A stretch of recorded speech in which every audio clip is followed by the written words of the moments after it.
Good evening, ladies and gents. Welcome to the live stream. Hope you're all doing good this evening.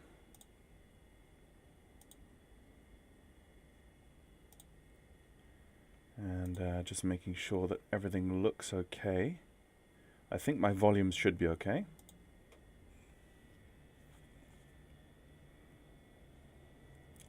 And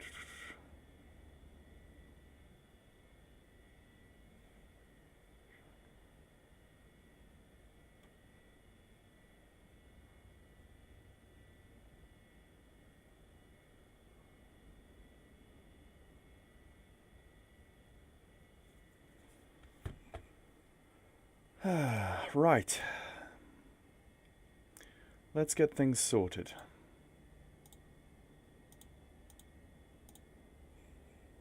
We have here today the DA-40 parked, unfortunately, at the helicopter hangar.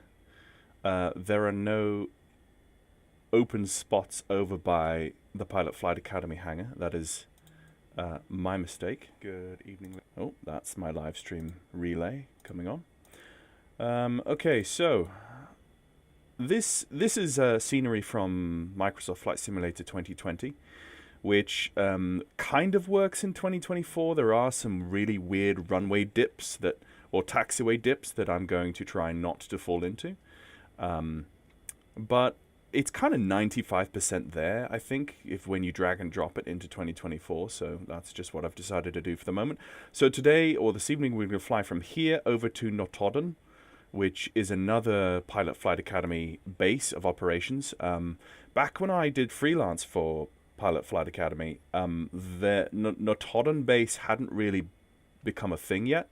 I think just as I finished doing some freelance for them, then they had at that point just begun the groundwork of getting that set up. But kind of out of touch with the folks there these days, but I can't wait to get a good Pilot Flight Academy livery for this. Now, I have, of course, learned that this DA-40 from Cows is not the version of the DA-40 that Pilot Flight Academy fly. They fly the one with the proper winglets and the Jet A1. This is not Jet A1. This is the standard, if you like, 100 LL, 100 LL, Avgas, 100 LL. So that actually on the side of the building, the pilot fly school, or it's actually I think it's pilot Flyskole, I think in Norwegian. That's kind of the way you say it. But that is the modern logo of there. That's the more up-to-date logo. It's just pilot, and it's just called Pilot Flight Academy, not Pilot Flyskole or Flyskole. So, not enough of my intro. Let's have a look at the aircraft. Now, can I walk through it? Apparently, I can almost walk through it. The detailing is really, really beautiful, I have to say. There's no interactive walk around as far as I can tell, so it's not quite A2A standards, but it's very, very good. It looks beautiful. It handles beautifully as well.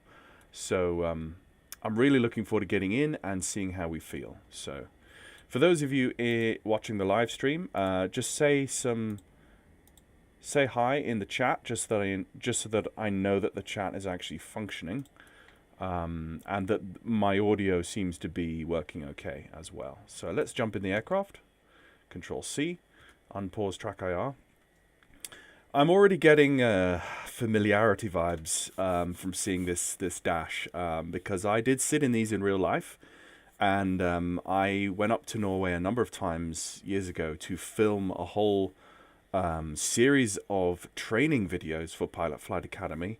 We stuck GoPros all around the aircraft inside and out, and we took the aircraft up on various training maneuvers and missions and stuff, put it through its paces, and we essentially filmed the whole kind of primary syllabus of airmanship. And then I came home, edited and narrated a load of videos and put them all together. And I don't know if they're still using them these days, those videos for training purposes or not. But it's been a while. The years drag on. So here we are. There's a couple of things. Yeah, those three things work. My parking brake is set. Hey, hello from Portugal. The audio is 5x5. Thank you, Samuel. Thank you. That's good to know. That's what I needed to know. Okay, so for my checklists, I believe I can go to the default tablet and I can go to checklist. But also, I want to double check what the pilot operating handbook says. Does this, which is the official one with the add-on, does it come with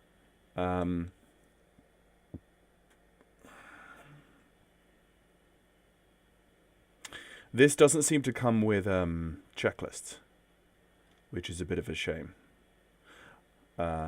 Is there, if I open up community folder and look inside the install folder in the documentation, G1000 supplement, Discord failures, bindings, AFM. What's AFM? Wow, they're actually, that's very impressive. That's AFM, Airplane Flight Manual. They're actually referencing, it looks like the real flight. It looks like the real AFM from Diamond. It looks, which is a big flex, because when an aircraft add-on is designed so well that the developers point you to the real world documentation for the real world aircraft, you know you've got something of quality. So really good to see that. But for the moment, I'll just run through these checklists then. I'll just use these as my reference, I think. So pre-flight, before starting the engine, elevator trim set to neutral. Throttle propeller mixture, idle propeller high RPM mixture idle cutoff set. Parking brake is set, ignition is off. Alternate air is closed. Masters are off. Alternate static is closed. Now the alternate static, I think, is it there? Alternate air is... I'm going to leave it where it is because I don't see any any little things there saying one way or the other. All lights are off. That's correct. Circuit breakers are in. All check. They are. Flaps selector. Check that it's up. That is indeed. Let me just bring over my my stick. I've got the Thrustmaster HOTAS Warthog, along with some Cytec throttle quadrants. But I don't have the HOTAS part of the Thrustmaster Warthog. Because that be for jets, and I'm a prop head. So, pilot heat, fuel pump is off. The pitot heat is on. I think I had state saving turned on, so that's probably why. Let's turn the taxi light. Let's turn everything off there. Battery master. Let's turn that on. Is that the alternator or the? Yeah, there's the battery, not the alternator. G1000 powered and acknowledged. Yes. Yep. Powered and acknowledged. Flight controls free and correct. Let's just... There's not a huge amount of travel, I have to say, in that joystick. And I think that's just a diamond-ism. That's just the way that is. So, flaps full travel. Let's test that.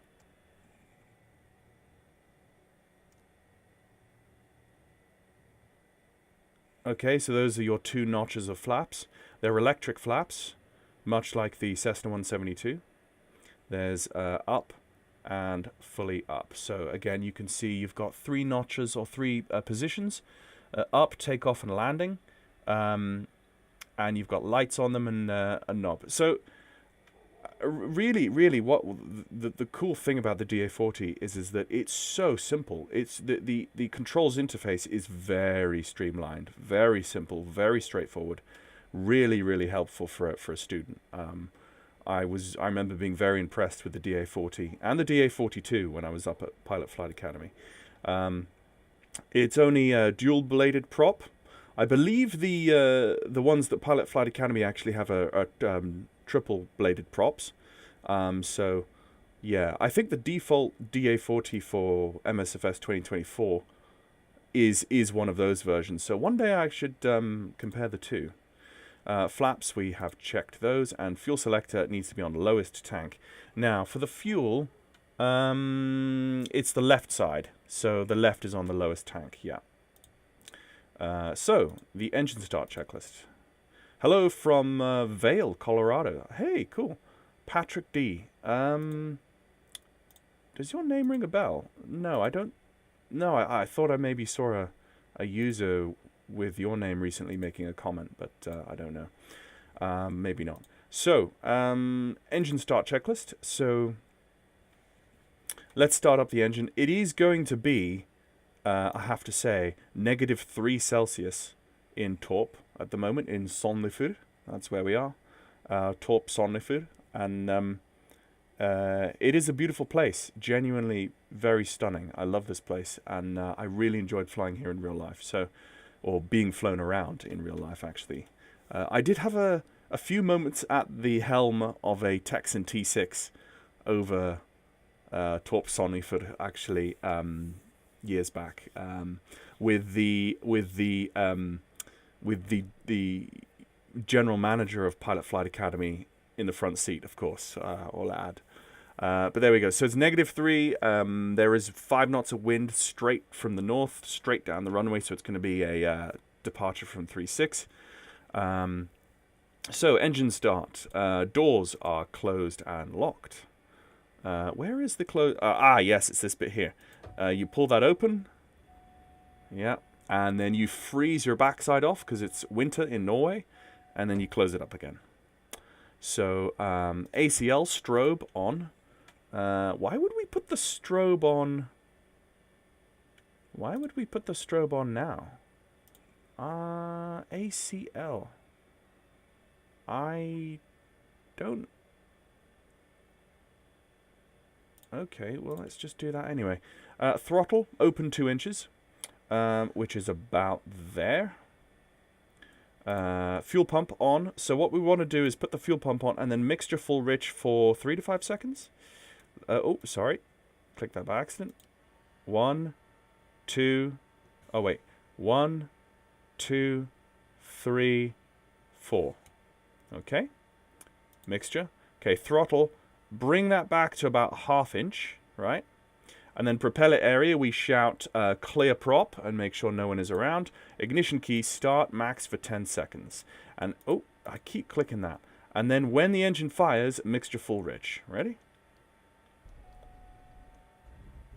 There we go. And mixture full rich. And now we look at our T's and P's. We want to, that's good for our idle fuel quantity gallons. It's flashing because we're on a lower tank. I have a bad feeling we should probably drain the right tank instead of the left tank, because that's, I think it's flashing because there's a discrepancy. Manifold 15.8. So oil pressure is in the green. Yep. Throttle is about 1,000 RPM. Fuel pump we can turn off now. And fuel pressure is also in the green. So alternator master can go on. Check for the RPM drop.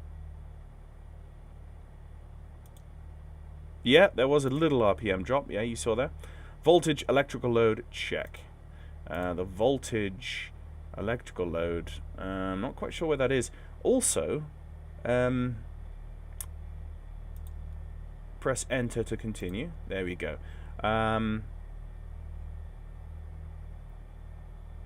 Yes. We should turn on after start mixture.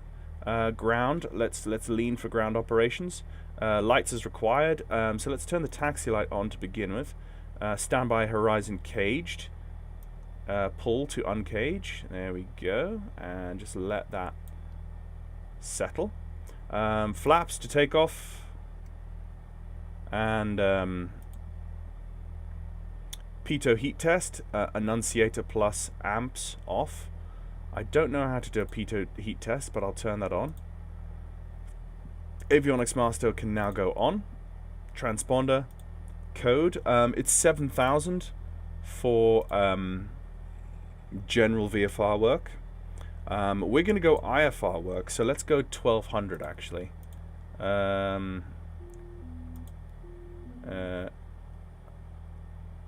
On. Back. No, I didn't mean to ident. That wasn't quite what I wanted to do. I think it was XP code. Yeah, there we go. 1,200, I think, is probably what we should do. Go back. Altimeters set. So let's hit the B key. And that should, yeah, that should set the standby and the primary on the PFD. Autopilot test. Perform. Again, I'm not quite sure how to do that, but I'll skip that. FMS setup complete. Okay, so now we are on the taxi checklist. So that's pretty much where we are right now. I have to say, really enjoyed flying this morning. I only did the smallest quick setup flight just to make sure my things were set up. Anyway, let's go 122.8 on nav 1. That is this COM 2? No, this is COM 1. 122.8. Yeah, there's nav 1 in the left, and that's COM 1 in the right, and then that's nav 2 and COM 2, I imagine. Let's just double check that we are. Yep, we are on Unicom. Flight plan. Yes, we need to just add in a flight plan. Let's actually just copy it from SimBrief. It's not a terribly complicated flight plan, but let's just pre-file on a network, pre-file on VATSIM. Give me a moment here, folks, and we will see what we see. Sign in. Let the aircraft warm up a bit as well. We're on 1280 RPM, so let's just, now that the aircraft has warmed up a bit, let's just bring that down slightly. Okay, so we've got our back of direct follower, TCAS, training flight. File flight plan. Okay. So that is the flight plan filed. Now, for the flight plan, let's go and see if we can enter this in. I've not played around that much with the flight plan in the GTN 750. Oh, so I might screw this up really badly. Oh, okay, yep, that would be really cool to use in Avagraph, but right now,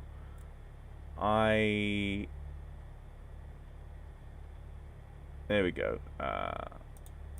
Flight plan. How do I...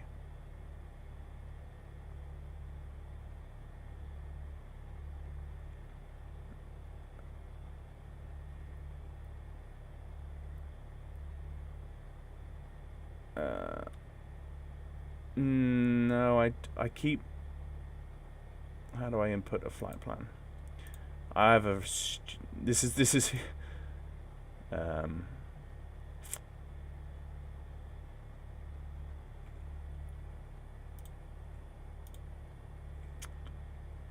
small knob, okay.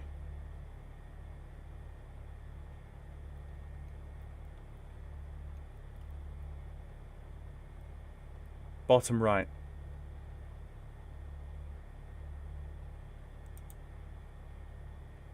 Well, yeah, I understand that the small knob on the bottom right. I want to go to map. Enter.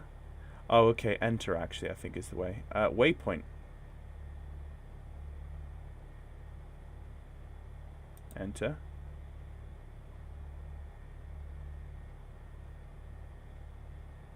Car.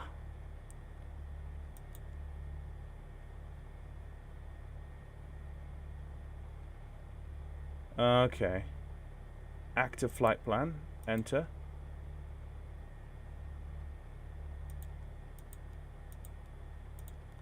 I see, so that goes in. So what I now need to do is...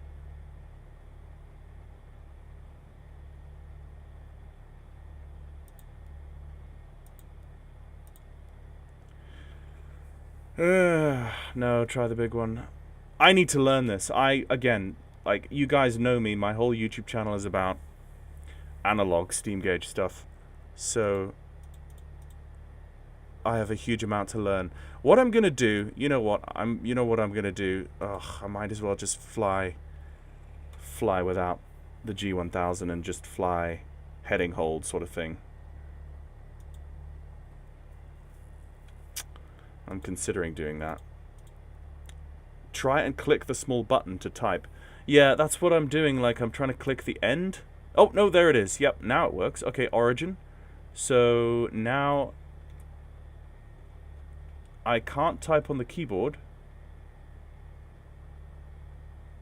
but I can cycle up. Enter. How do I input?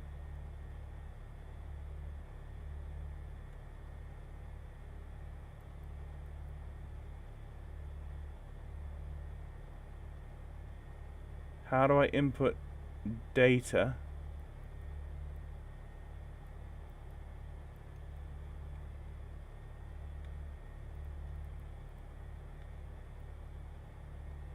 It's not the range knob.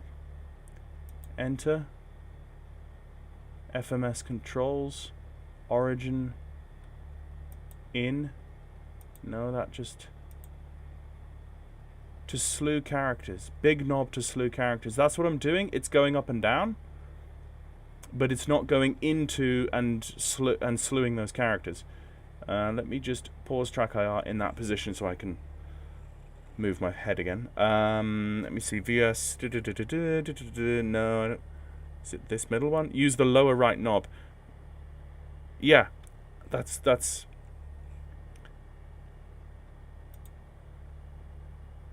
And the top, the lower, smaller knob isn't doing anything. And when I click the end of it, it's disappearing and then coming back again. Click small knob again. Yeah, that's what I did. Oh, like double click maybe?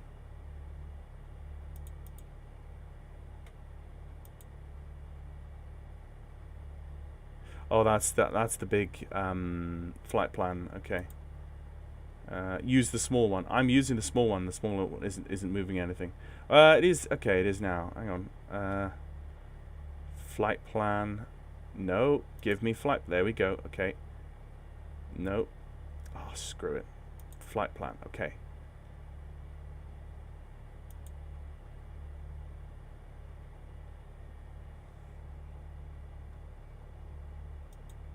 Starting to get annoyed about this. This is why I don't like GPS units. This is the exact reason. There's just too much going on, and it's not real life where you can physically just reach out, twist the knob, and it works. It's just really fiddly. That's why I like analog cockpits over glass cockpits. Guys, I mean, someone's probably screaming at me at their screen saying, "Oh, you just do this." It was like, well, I feel like I'm like 9/10 of the way there. Let's go back to the active flight plan. Okay, how do we get back to actually selecting? I think yes. Okay, you press in. Click little knob. What little knob? There's millions of little knobs. If I click it again, it disappears, you see. And if I click it back in again, it appears and it's flashing. I'm just wondering if there's a different knob that does the input.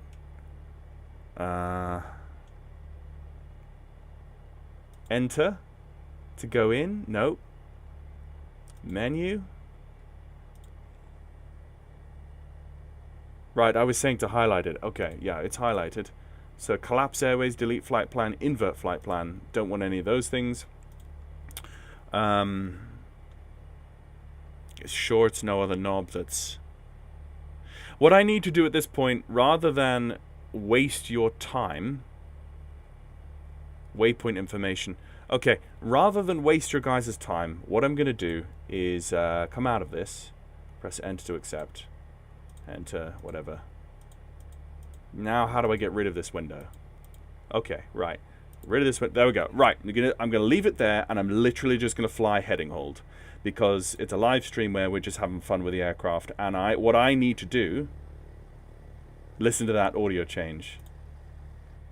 Nice. What I need to do is go through a G1000 refresher course in my own time, so that whenever I come back and fly for you guys, with you guys, you are not just seeing me waste your time. Try going left with big bottom knob. Okay, I'll try one more time. Left. No, that takes me away. If I press in, left. So if I scroll up and down on the big knob, it goes up and down, right? And as soon as I want to go into something, if I press again, it disappears. If I press again on the end, it comes up again. If I try and scroll on the little knob, nothing happens. So it's a bit of a mystery. I'm just going to leave it there for now. So I will literally just fly heading hold all the way to Notodden and back. It's not a big problem. I know the way. It's a nice, you know, it's not too far. Okay, so just make sure, do we have any aircraft in the vicinity? I don't think so. I think somebody may have...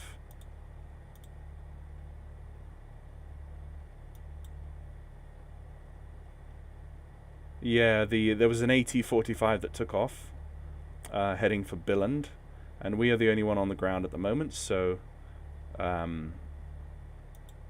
we will just do some taxi instructions.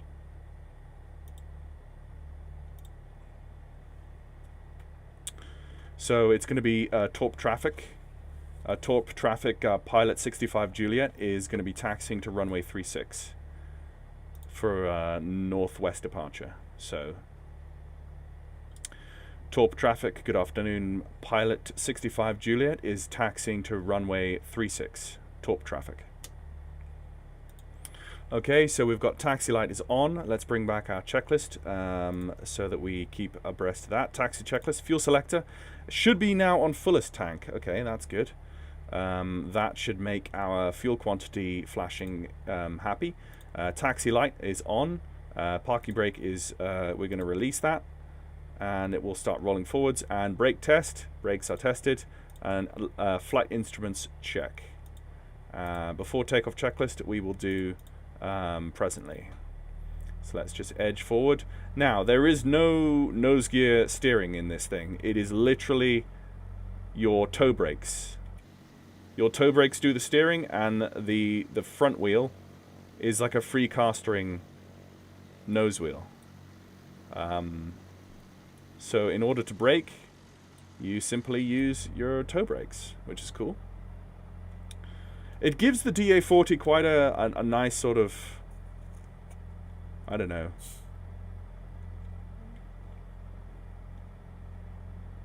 It just feels simple. Just feels simple.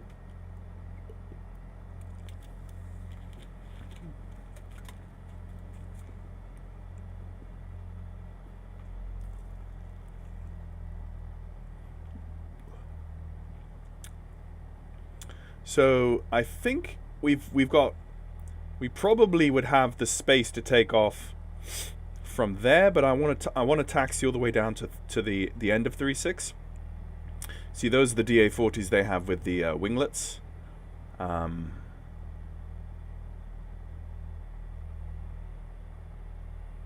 yes, and actually, they have. Oh, that's cool. They have headset simulation on the sound. It simulates like a Bose headset sort of setup, which is cool. I think this model is broken. I don't know. I mean, it's supposed to be an incredibly high well detailed add-on. So maybe I just need to. Maybe it's one of those gotchas that the devs probably haven't. Maybe I need to read the documentation. Right, I'm gonna go heading hold due north, which is the runway heading. And I'll basically just do runway heading for this. Yeah, you see these elevation issues with this scenery. This is not realistic at all. But thankfully, at least the taxiway that I'm taxiing on here is, as far as I'm aware, doesn't have that issue. But that's definitely not like that in real life. But that comes with flying on an MSFS 2020 scenery that's not properly configured for 2024, I guess. Even though they said they all would be. Fancy that. So, we've got actually, this has turned into a 5-knot wind from the west. The METAR isn't as correct as it could be. No, the METAR is saying it's a due north wind, but the sim is actually has a wind from the west. So let's just correct my position. I'm not used to taxiing and controlling an aircraft with rudder pedals only. I'm used to having with toe brakes only. I'm used to having rudder pedals that actually turn the nose wheel of aircraft that I fly, but that's that. So let's just move up. Right, so let's get our before takeoff checklist. Aircraft orientation, into wind if possible. Okay, so we're going to do an engine run up, and I should have probably done that. Now that I'm actually looking at the checklist, I should have done that before I began taxiing down here. And this is on VATSIM, but there is nobody around at the moment, so I could just do a run up at the hold with no one else being around here, which is a bit of a foolish thing to do. There's the tree house, there's the tree stand in the car park where all the plane spotters go to, and all of the old folk who are waiting for their wives to board and disembark the aircraft. So if I just throttle up, this thing does actually pretty much turn on a dime, which is cool. Okay, so aircraft into wind. Parking brake, let's set that parking brake.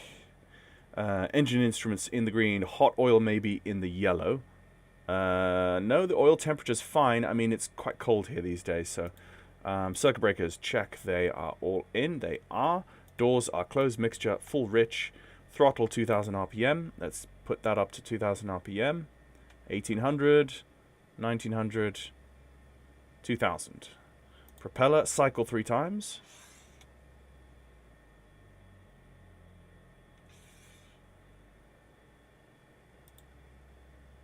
Can you guys hear the audio on the live stream? Okay, if you want, I can turn it up slightly in the live stream. I think let's do that one more for luck.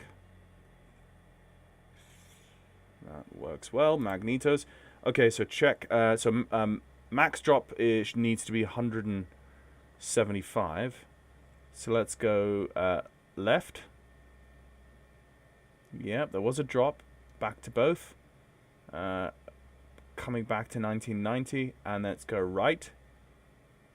Yep, that's okay. Yep. And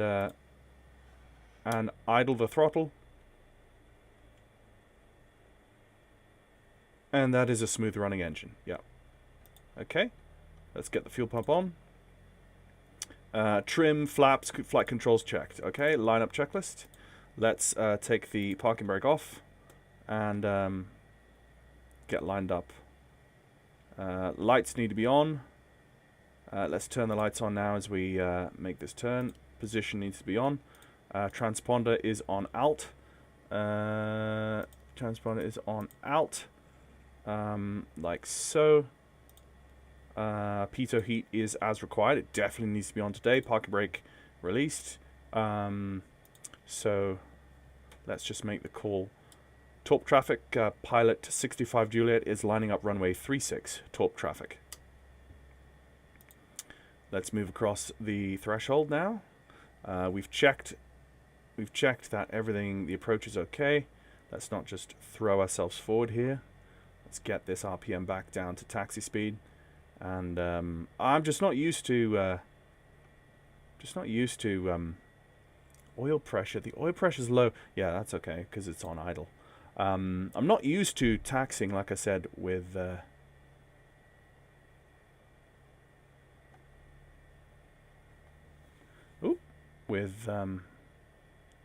only the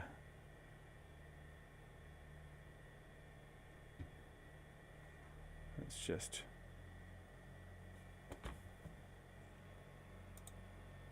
only the differential brakes. Okay, so lining up, approach is clear, runway is identified, so it's runway 36, throttle, advance smoothly, so climb checklist.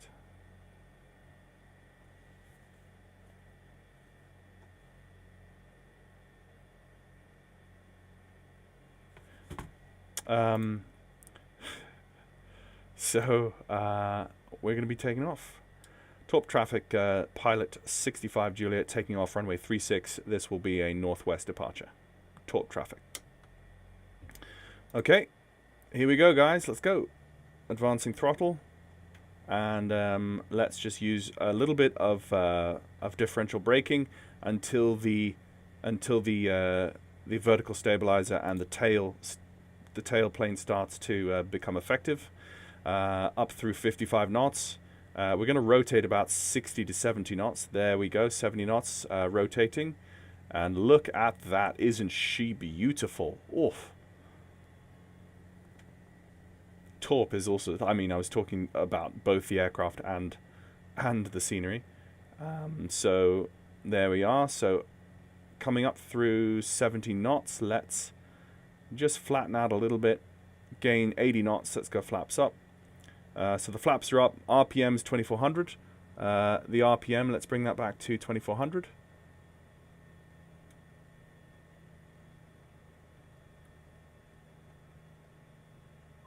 Set. Fuel pump needs to go off. Let's go fuel pump off. Lights as required. We can turn our landing lights and taxi lights off now. Mixture. It's just lights as required. Engine instruments monitor in the climb. Okay. So, oil pressure, oil temp, amps, volts. Yeah, we're all okay. We're all okay. Okay, so we actually, oh,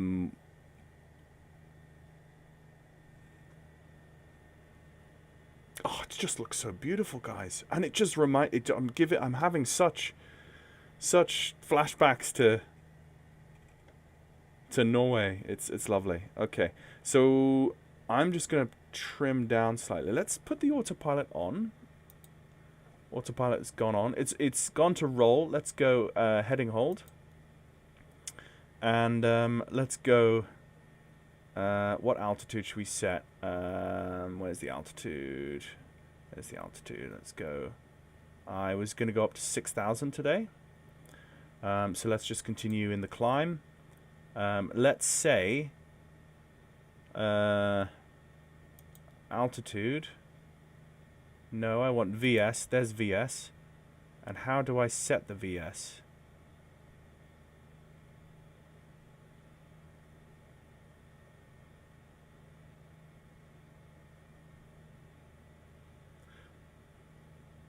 Oh, up. Right, okay. Again, learning the G1000 on the job, guys. Oh, this aircraft, I know, I like analog cockpits, but there's just something about this aircraft that because I've flown it in real life, I've seen genuine professional instructors flying this thing incredibly competently, and particularly flying it in this area of the country, of the globe. It brings such a smile to my face. So again, I know I'm not going to, get too worried about the flight planning and the G1000 side of it. So let's just make it easy for ourselves and go 330. And yet you've got your heading actually there, so you don't have to guess. You know exactly what you're doing with the aircraft. And it's climbing up through 2,500. We're going up to 6,000, although Notodden, it's only 39 nautical miles, so it's not like we're going to be up here long.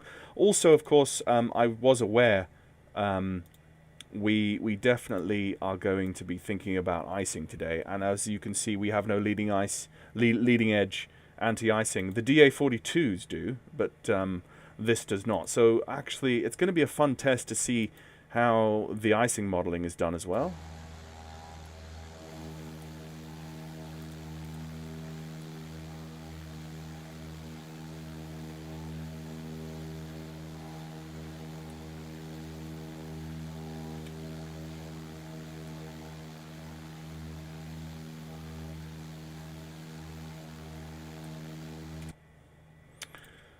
Oh, what a beautiful aircraft. Let's go 315.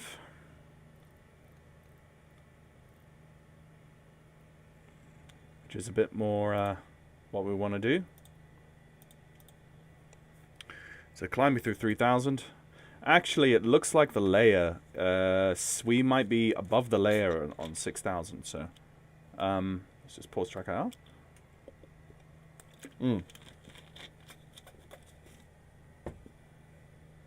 While we're here in cruise, we can do more fiddling with the G1000 to see if it was just me, or it probably was just me. But just check out the clouds and phasing through the clouds at low altitude on a crisp winter's day in a DA-40 with as much visual, like the visual cockpit out of the window. I mean, the visual out of the cockpit window is phenomenal. You just have so much visibility. And of course, it's designed that way. Diamond knew what they were doing when they wanted to build one of the best training aircraft that there is, really. So, actually, we do need to come a bit further. Let's go 300. I'm just looking at my little nav map. Let's go 300. There we go, set. 300 set. So what I'm going to be doing actually for subsequent videos is I'm going to be rewatching the material that I made for Pilot Flight Academy for this aircraft years ago. I'm going to be revisiting that material to teach myself and refresh myself on the aircraft. Okay, so we're up through 4,000 feet, so let's just lean out slightly to about 75% lean. And I do remember hearing that there are aids to help you lean out properly in this aircraft. Exactly how you get them to work, I don't know. Again, something that I have to learn, but I'm not seeing any icing as of yet. I would expect all of this cockpit canopy to begin icing. We've only got probe de-icing as far as I'm aware. There's genuinely no other anti-icing, it appears. There's the ESS bus. Should we turn that on? ESS bus not for normal operations CAFM. Okay, let's not turn that on then. Coming up through 4,500. Oh, just looks so beautiful.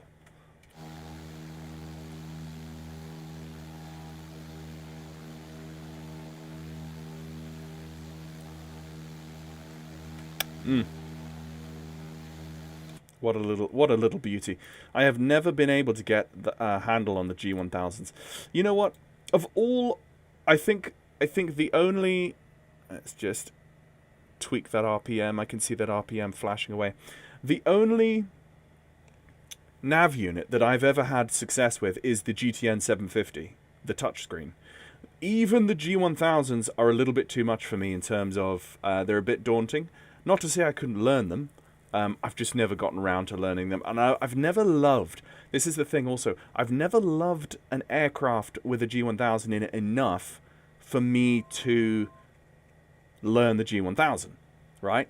There's never been an aircraft for me that I'm like, you know what, I just want to fly it, that's made me have to go and learn that. Until this came along, and I know the DA-40 is freeware, and the DA-42 in Microsoft Flight Simulator are both freewares, but freewares default aircraft don't really interest me. High quality payware where it's like, okay, this is worth my time and money and my effort, yes. So in that respect, this is the first time that a solid G1000 equipped aircraft has come along where I'm like, you know what, I want to learn that. So here we are.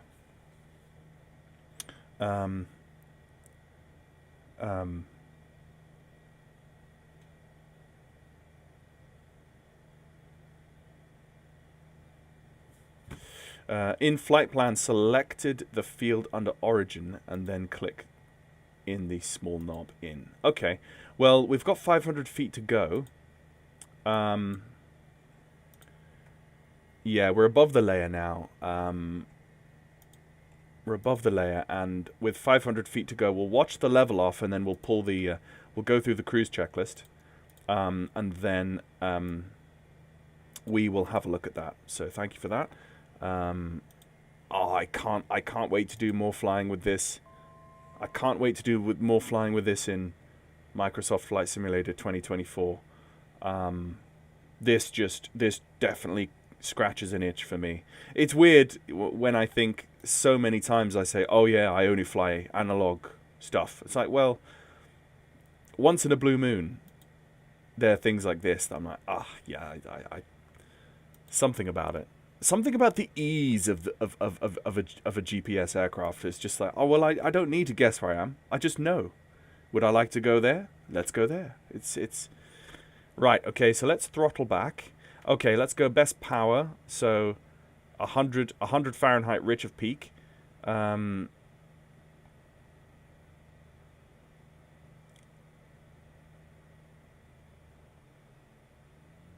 you go. I've just leaned it out, and let's pull the manifold back to something.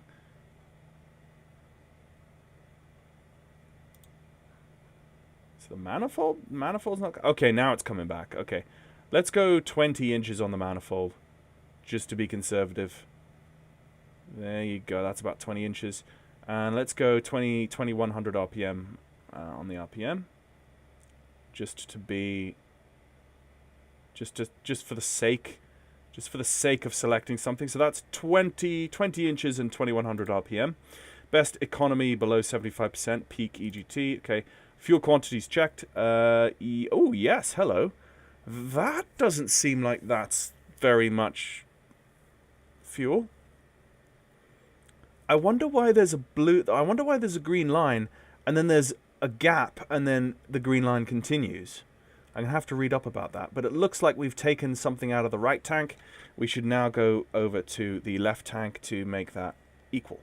Alternate air, pushed, closed, pulled, open. I'm okay with where it is right now. So engine instruments, monitor. So fuel flow is fine. Fuel pressure is fine. Cylinder head temperature is fine. Oil temperature is very low, but it's cold. And it's Norway. Oil pressure is fine. Amps are fine. Volts are fine. Yep, everything's good. Okay, so that's the approach checklist. Let's go back and just double check what our friend here said in the chat, Samuel. So in flight plan, so let's go to flight plan. The field under origin, which is en route,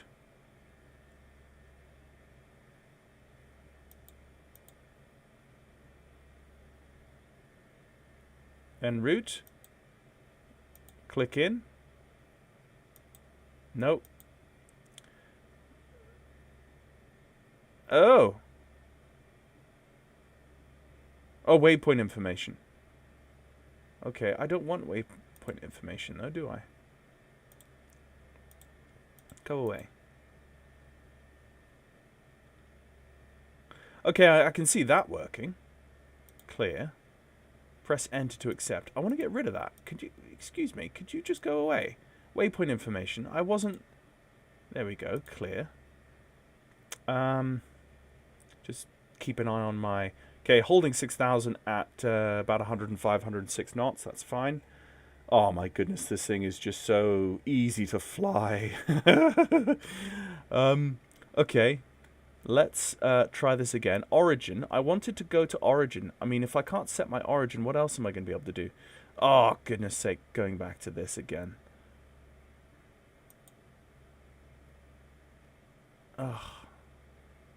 Some interesting information there. Okay, nearest airport's Ento. Okay, but no. Clear. Select airport window.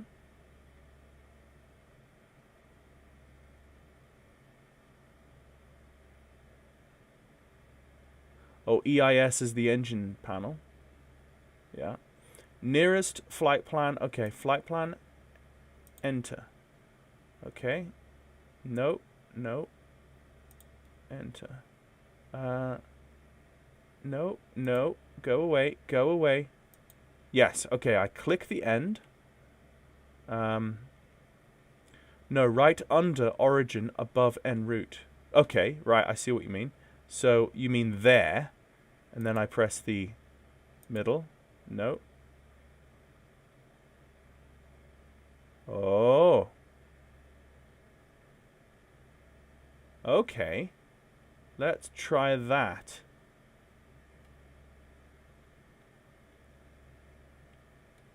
E. And then one over. N. Yeah, guys, I'm on the road now. Check this. N. T.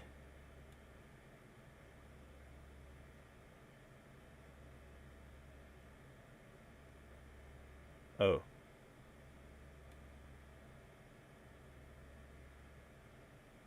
Okay, yes. Enter.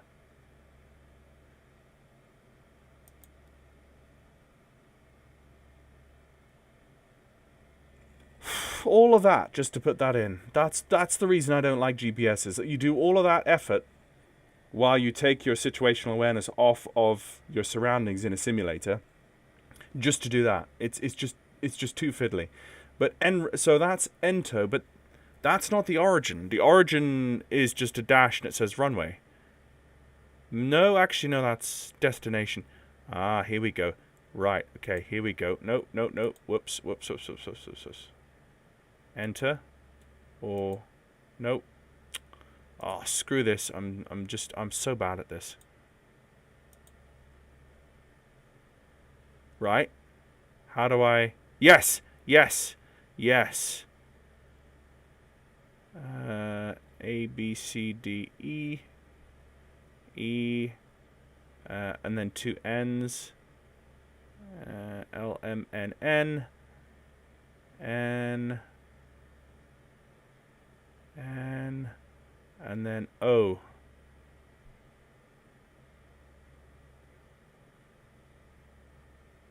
Enter.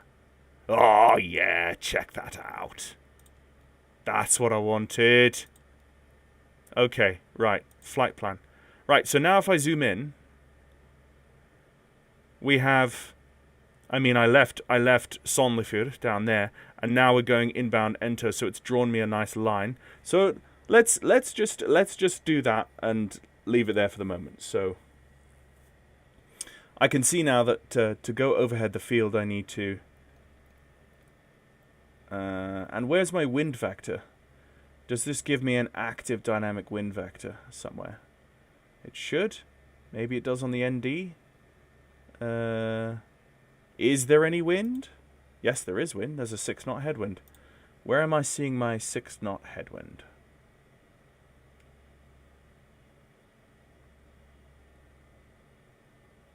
Huh.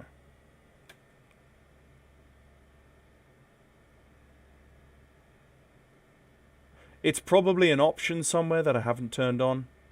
But I'm not going to worry too much about that now because I've got it in little nav map. So, this is exciting. I'm enjoying this. This is fun. Oh. It's me flying with a GPS. I'm a real boy.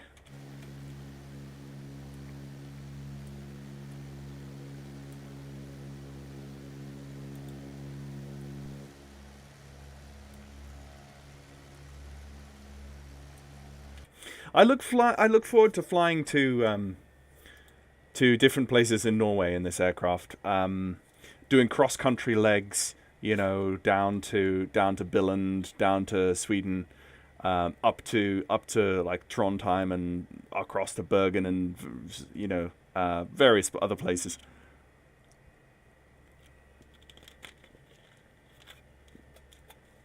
I remember when I was working up there, there was one time we flew down to, I think it's called Gullknapp. Gullknapp. I think that's the name of it. If I pull up little nav map. Yes, there it is, Gullknapp. Echo November Golf Kilo. And we did touch and goes there, and the guys landed me, and I stood with my camera and my tripod on the side of the runway and filmed them coming down to do touch and goes. And as it's the closest I've ever been to an aircraft while it's landing and taking off on an active runway. I was pretty much as close to the active runway as I could you could possibly lawfully be, for safety's sake. Obviously not breaking any of the rules, but it was still really cool. And I got some really good, with my long lens on the tripod, I was panning left and right as this thing flashed past me. It was fun.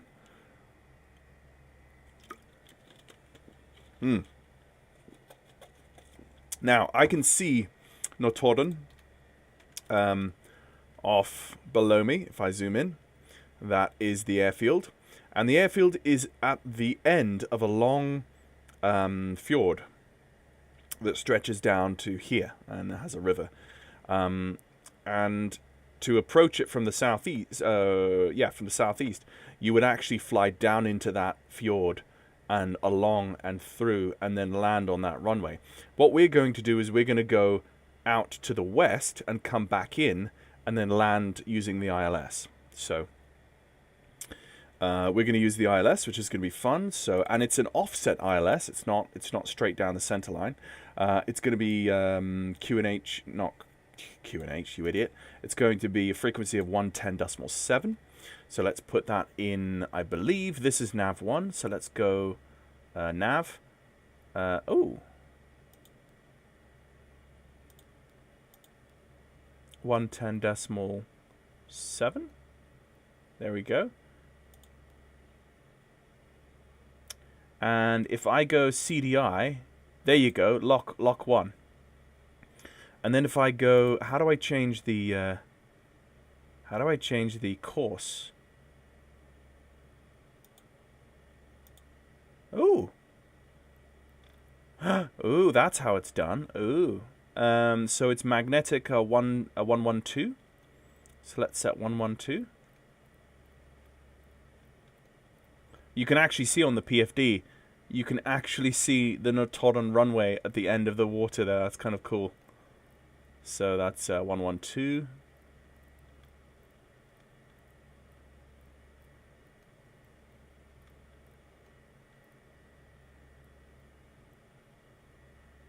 Is set. Okay, so at this point we can descend, and if I had my charts up, I could tell you what the let's actually just go Navigraph.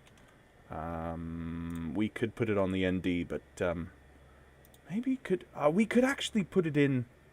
We could actually put it in the ND, but in the.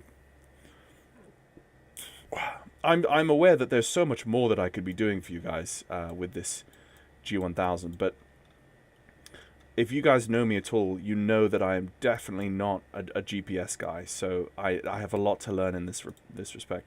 Let me just import from SimBrief. Let's import that. And let's go approach charts, runway 30. No, it's actually localizer runway 12. Okay, here we go. So this is our approach chart for runway 12. And again, like I say, we already had that information. It's QNH again. It's a frequency 110.7. Final approach course is 110, although actually no, it's saying 110, not 112. So let's adjust that.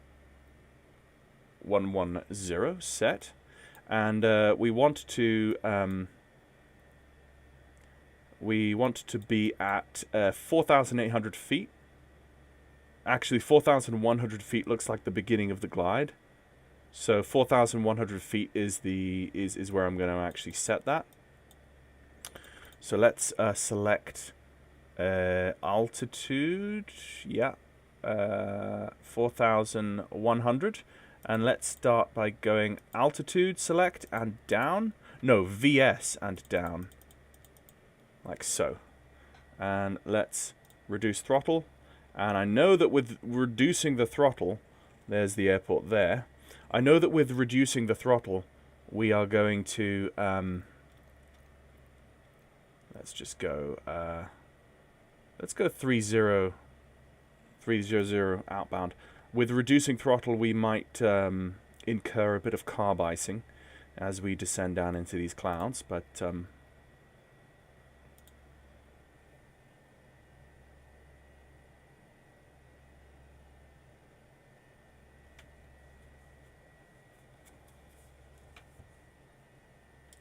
Notodden traffic pilot 65 Juliet is descending west side and lining up for ILS 12 Notodden traffic. Yeah, I mean, no one else is around on VATSIM right now, but I thought I'd connect just, you know, just for fun. And in PFD, select PFD opt and then wind. I chose option 1, the wind displays next to HSI. Okay, in PFD, select PFD. PFD opt, wind, option 1. Option 2, option 3.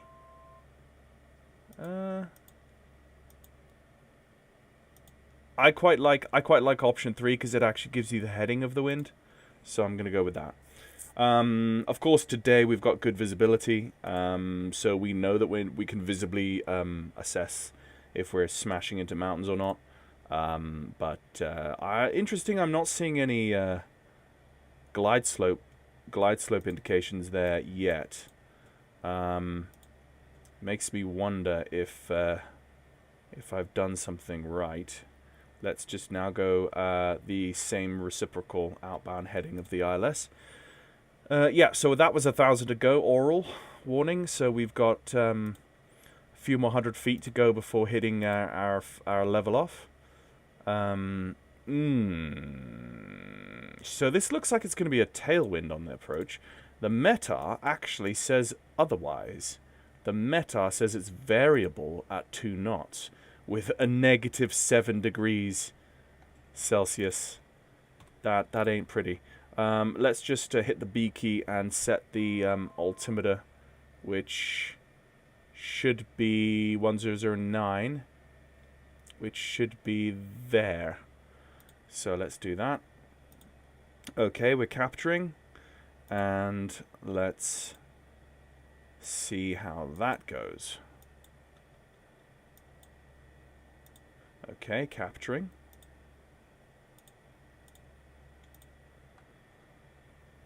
Okay, so let's put the RPM up to 2400.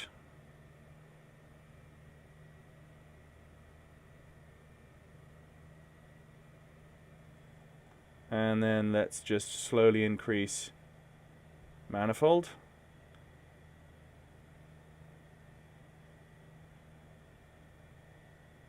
There we go.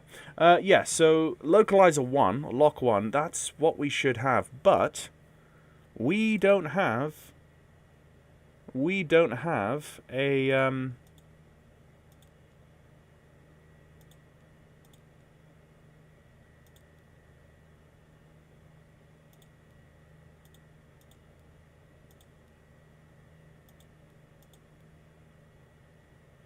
I don't know what that is, but we don't have a glide slope, which is a bit weird. Didn't.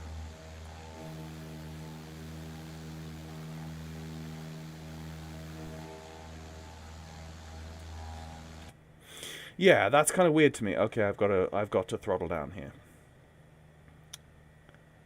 Yeah, oversped way too much there. Let's get the taxi and landing lights on in prep for touchdown. Let's go. Okay, we did the cruise.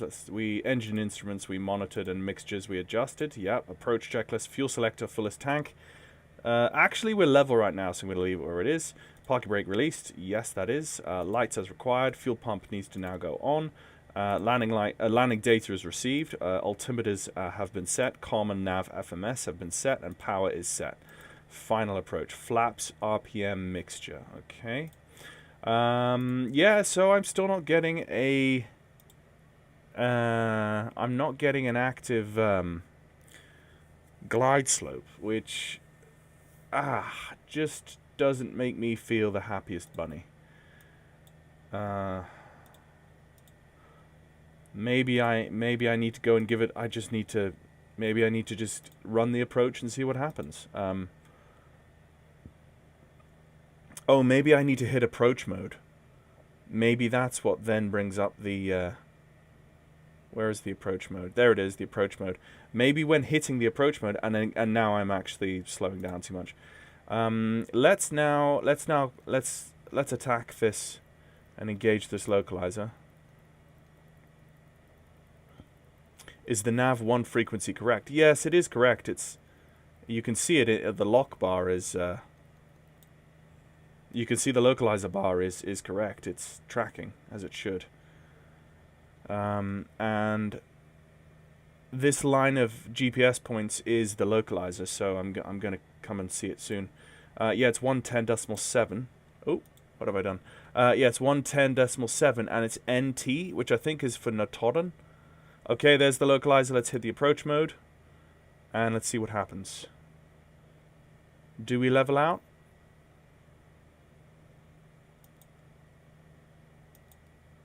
No, there's no approach mode happening. I'm going through, so I've not configured this correctly. Not configured this correctly. Yeah, it's 110.7. 110.7. What have I done wrong? What have I done wrong?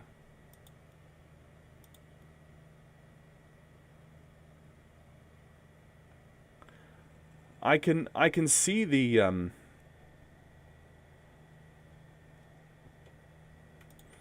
I'm confused now.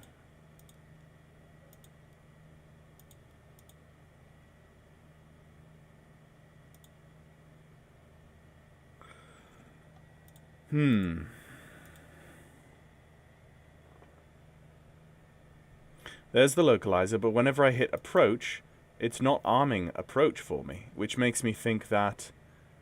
it makes me... oh, hello. No? Oh, no, that's just wind. Okay, it's not actually... Right, what I'm going to do... let's just do some hand flying then.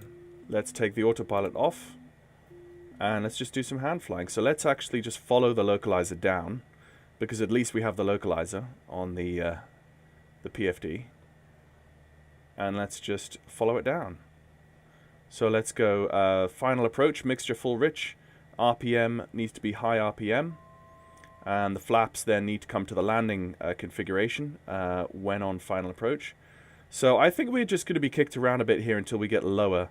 The winds up here are actually a tailwind, a 4-knot tailwind, but the METAR on the ground says that it's just variable, so maybe it needs approach in the flight plan. Yeah, maybe it does. There's enough about this that I don't quite know that. There's enough about this that I don't quite know. Maybe on the return leg to Torp we will have a better... Well, by the time we get down to Torp, then we'll know what we're doing. So, flaps. We've got high RPM and mixture rich. Let's just bring the power down. And this is going to be a visual, so... Notodden traffic, pilot 65 Juliet is final approach, runway 12, Notodden traffic. This will be a touch and go. Okay, pull the power out completely. And this is going to get my... You can see actually I'm... And this is why this is an interesting approach. You see the runway above, ahead of me is actually on an angle. I'm not on the localizer. I'm not on the center line of the runway at all. But the localizer shows that I'm left of track, and that's realistic to this approach. This approach, the localizer is an offset localizer because of the way the valley is situated. You're actually safer being offset on this approach rather than being down the center line. If you were down the center line, you'd be way too close to the the valley. Okay, so 88 knots. Let's get landing flaps. That's the first notch of flaps. Let's get the second notch of flaps, and we've got some church spires down here, I think. Yeah. So we're on. Look at those flaps. And look, wow, look at that graveyard. Look at that. Oh, oh, wow. There's one of those. It's Viking Stave Church. I never knew there was one on the approach to Notodden. I'm going to have to go and check that in Google Maps. Pay attention. Pay attention to what you're actually trying to do here, dude. Right, so now we're on the final approach. Trim. This, I can feel the flight dynamics of this thing are absolutely beautiful. It feels very stable. You can actually see the little green circle. I can actually plant that. That's kind of the projected path of the aircraft. I can actually, on the PFD, plant that on the threshold, and I know I'm pretty much going to be hitting the threshold. So, the gear is always down. Flaps are landing, selected. The lights are on. Mixture is full rich. Props are full forward. And we're going to land after the road, because this is an airfield, as you can see right here, where there's an active road that goes across the runway, which is fun. So let's just touch down. Beautiful touchdown. And then increase. And maintain runway centerline, and off we come. There's Notodden there. Hello, goodbye. And as we come up, let's go flaps up. to notch 1. Now as we come up to 80 knots, let's go flaps up.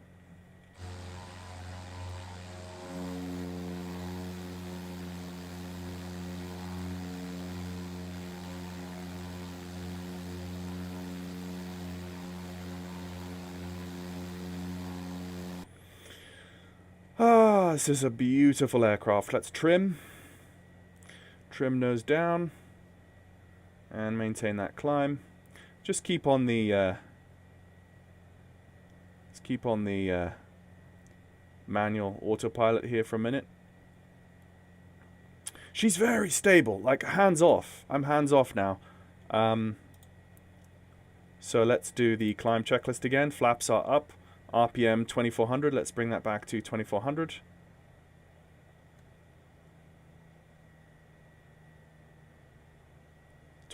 Set. Fuel pump can go off now. Lights as required. We can take our taxi and landings off. Mixture is 1350 feet. Max 1350 Fahrenheit. Oh, I see.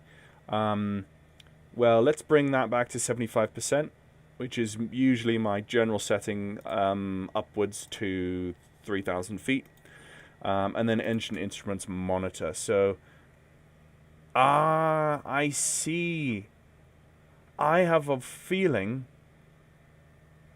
now that the fuel has come down below that broken line, it now drains equally. I have a feeling that's what that's about.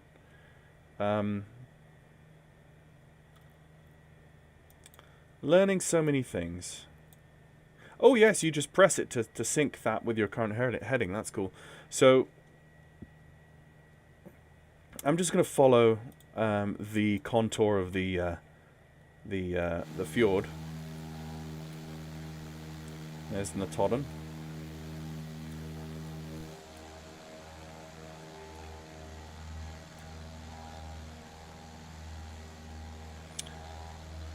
And as far as I remember, usually the sort of situation is as soon as you've climbed up to a minimum safe altitude that you know you can get across the terrain, then you can turn out and take a more direct route back towards home, towards Sonlifur. We could, actually. Should we go down to... well, yeah, let's go down to Gulkanup and do a touch and go there, actually. And while we do that, let's try and fiddle around with the autopilot, the G1000 a bit more, shall we? So let's select due south, heading 179. Let's go onto the AP, and let's go heading hold is already engaged. That's good. And let's say I don't want to go 4,000. No, let's just go straight 4,000. Altitude, let's go up. VS, let's go up by 500 feet per minute. Could do flight level change mode. That would be interesting. Again, there's so much about that that I have to learn. But looks like we're probably going to run into some icing here in this sort of conditions. We've got the pitot heat on, but let me just pause track IR. Take a little bit of a swig.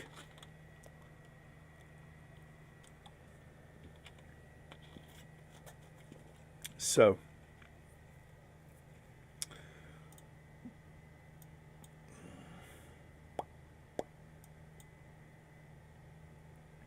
we'll do a touch and go at Gulkanup, and then we will head back to Torp. So, yeah, visibility is getting a little bit low here. So let's zoom out. Let's have a look. Let's go flight plan. Let's go. What can we do here? No, it's not helping me. Right, here we go. Destination. Let's change this. Oh, no, wait, no, wait, no, no, no. Clear. Okay. Click on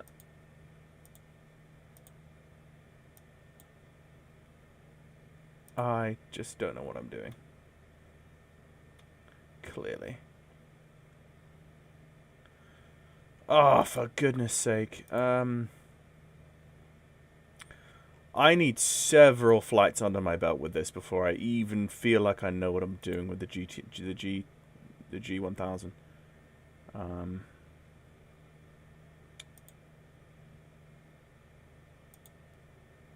I feel so much more comfortable with analog cockpits. I tell you what, it's funny how so many people in flight sim they can't stand full analog cockpits. They need some sort of GPS because you can't fly without a GPS nowadays. And I just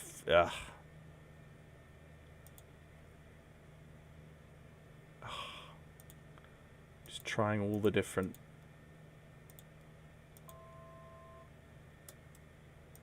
Okay, right. Ooh. Right. En route. I want to change my destination.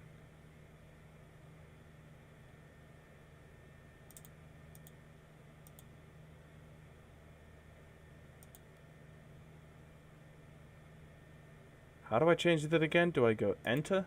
Nope. Ugh.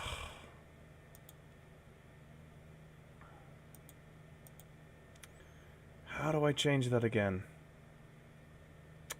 Oh, flip me. Oh,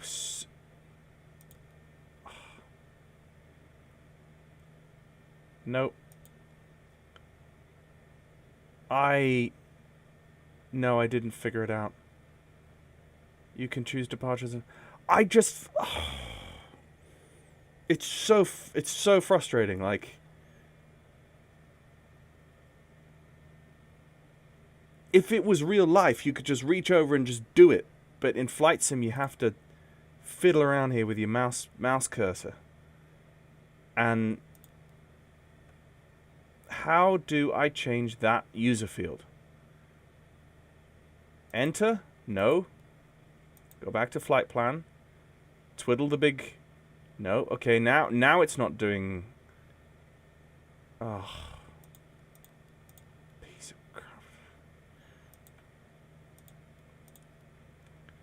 Closest I've ever come to swearing on my YouTube channel is trying to use GPS. Oh. Oh my goodness. Ah.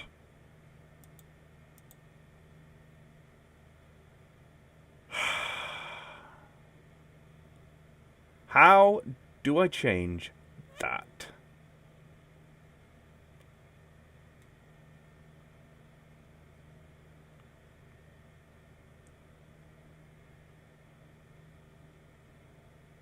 How do I change my destination? No, no. I don't twiddle the small one.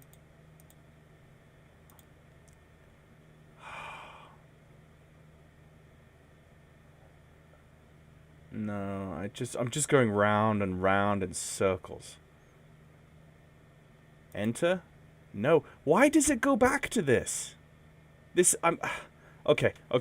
Let's do this before I do anything else. This is at least one thing I can do that's helpful. Okay, let's scan this and go sign in to Navigraph. And also, let's throttle back. Approve. Allow. Yes. Okay, right. Okay. I see what it might be trying to do to me now. So it wants me to... Right, it pulls that up. That's cool. But, oh, okay, and it tells me what the Unicom frequency is for that as well. I wonder if that's not... Okay, that's not really what I wanted, though. Okay.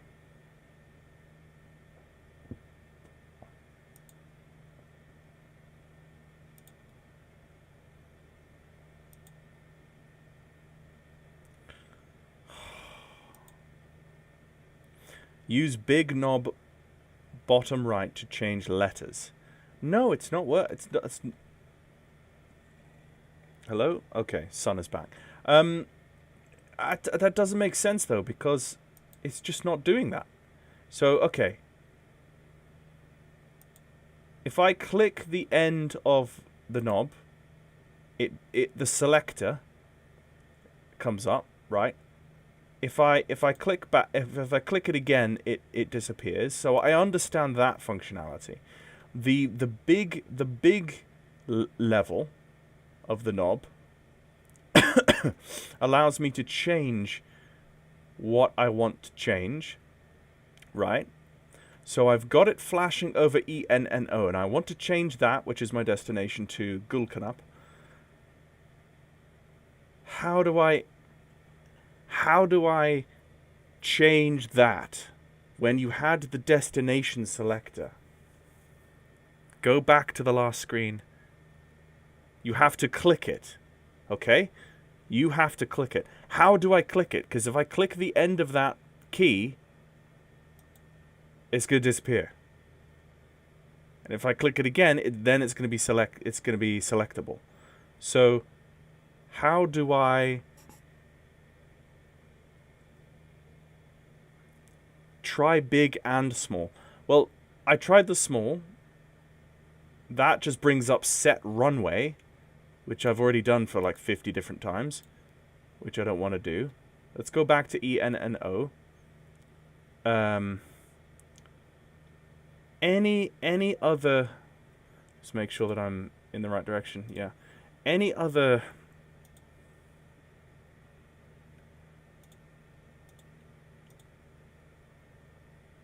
Menu? Nope. You know what? Screw it. Let's just do a direct to. At least the direct to page works, okay? Let's get rid of that. Let's go back to flight plan. Right. Here we go. We're on the flight plan page. Excuse me. Let's go direct to. Yeah, this works. Look at this. This works. Let's just do a direct to. Screw it. It's Echo November Golf Kilos, ENGK. So N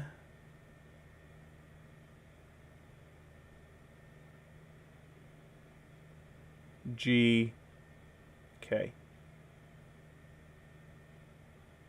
See how easy that was to put in. So I understand how it works, the big and the small buttons there, and the dial knobs, the rotary knobs. I understand how to input stuff when it works, but that other page I was just at wasn't allowing me to do that. So right, that's put. Let's hit enter. Right, immediately. Now let's go back to GPS and let's hit nav. There we go. Boom! We are on the GPS. And we've probably frozen up as well. Not seeing any icing. By the way, guys, now that we are absolutely banging, failures mode is normal, state saving is on, engine damage is on, realistic parking brake is on, engage starter with mixture is on, panel shake is on, and I can reset damage and reset failures. Trim speed is 1. Press enter to select an option. Emergency reset when the gun is off. Those are the kind of special features, if you like, of the cows thing. So if I zoom out, now of course this airport, it doesn't have any. It has 0 kind of nav aids or ILS approaches or anything. This is genuinely just a visual airport that you can just do a visual approach at. So that's what we're going to do. Yeah, your G1000 isn't working correctly. It's supposed to do the same thing on flight plan. Okay. It's kind of weird. I have a strong feeling that this developer, of all developers, would not release a G1000 that doesn't work. Unless this is... Because I'm pretty sure that this is not the default G1000 that comes with Microsoft Flight Simulator 2024 that they just ported into their aircraft. I'm pretty sure I heard that they have their own customized heavily developed version that was in the DA-42, surely. After loving this one so much, I kind of really like, oh, I want to go fly the DA-42 now. I'm talking real thing. Okay, yeah. Like, I get you. Maybe there's just something that I'm not doing right, or something I'm not understanding. I don't know, but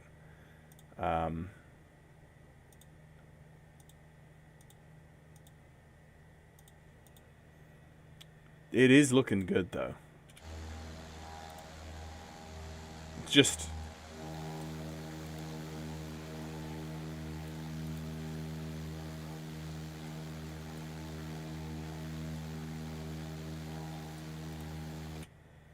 so you're saying it's the same letter selection. Yeah. So let's try that again, right? If you're let's go flight plan, right? And let's use the big dial. No, that's not actually going to work. Let's use the little dial. No, that's not actually going to work.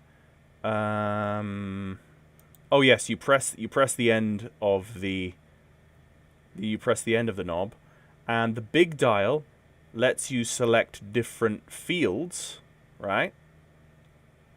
So if you go to the field you want to change, then how do you change that field, right? Do you press in? No, because that deselects it. Press it again, and you're back there again. So there's no way. I'm mystified. But then on the live stream, you saw me put Torp and Notodden in. I found a way somehow. I've just forgotten how it works. Is it menu? Activate leg? No. Procedure? Select approach, select arrival, select departure? Or enter? No. Flight plan. Try left big knob.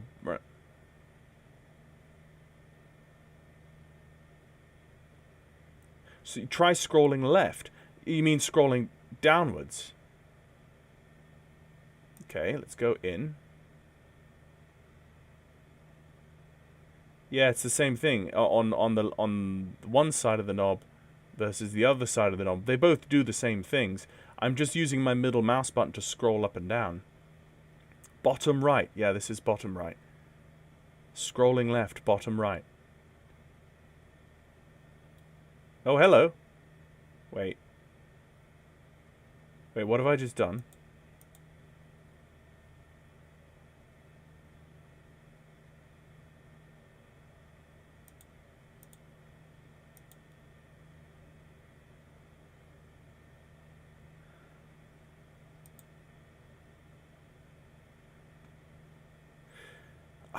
Yeah, maybe the way to do it, maybe it's not allowing me. Maybe I just delete the flight plan. Yeah, there you go. Maybe I just delete that flight plan and then say that the new destination is... Yeah, look at that. Boom. Boom. There we go. So maybe the way it's done is you just... Once you've flown that flight plan, you just put a new flight plan in. You have to delete it and do it again. Rather than adjust the flight plan, you just delete the flight plan and maybe that's what you do. See, I'm learning, you're learning, we're all learning. We're all learning, really, aren't we? N G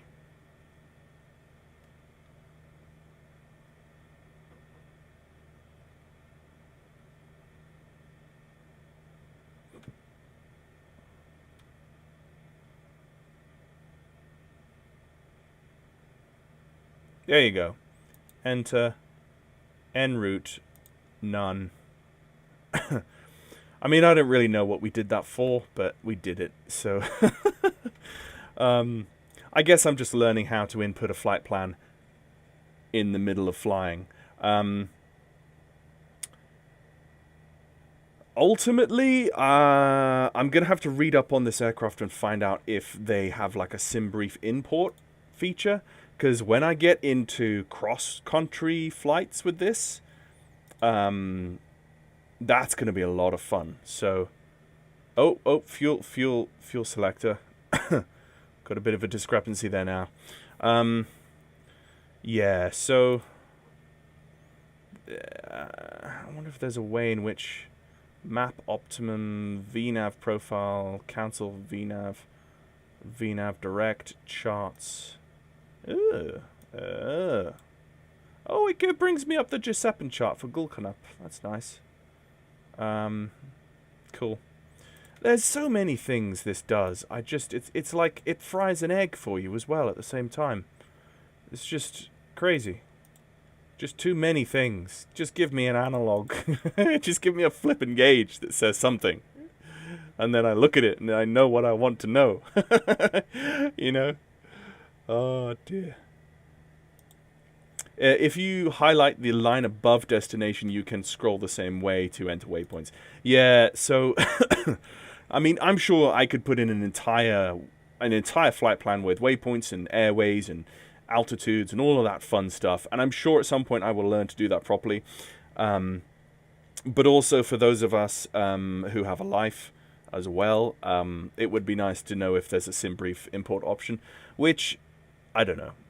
I'm going to have to kind of hear from other people as well, other people in the community who really know the G1000 and actually know it inside out. Maybe real life pilots or trainee pilots who are watching this later. Please put down in the comments and tell me what you think of the cows iteration of the G1000. Is it legit? I would like to think. I think that everything I've heard about the reputation of these devs is that they are absolutely top notch when it comes to depicting an aircraft like this for a training environment. So I'm well disposed to think well of them for that. So yeah. Oh, hello. Airplane flight manual. Oh, and I remember they have jackets, I think, underneath the seats. At least they did in the one that. Oh yes, the fire extinguisher there as well. Yep. I remember that. Oh yeah, then there is a little door at the back as well. But like, I'm 6'3", dude. Like, I remember trying to climb in through the back, and it was just ridiculous. Yeah, and that's I think an emergency thing for the side panel to pop out or something. Yeah. Fun times. I had a lot of fun times coming up to Norway and flying around in these with instructors, and we did simulated engine failures, and we glided down to emergency landing strips, and which were like the middle of a field, and we had all sorts of fun.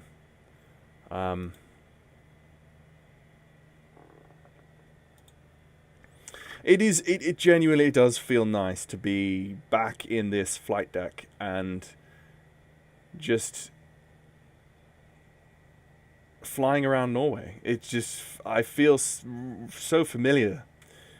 It definitely has a lovely familiar feel to this, and I'm really enjoying that. And then you get this massive, weird kind of bubble top canopy shape that's just in your vision. And then you just have zero. It's like kind of an F-16. It's like a bubble canopy almost. You just have visual reference on the inside of the. Oh, what? Why have I just lost my amps? Okay. I've just lost my amps.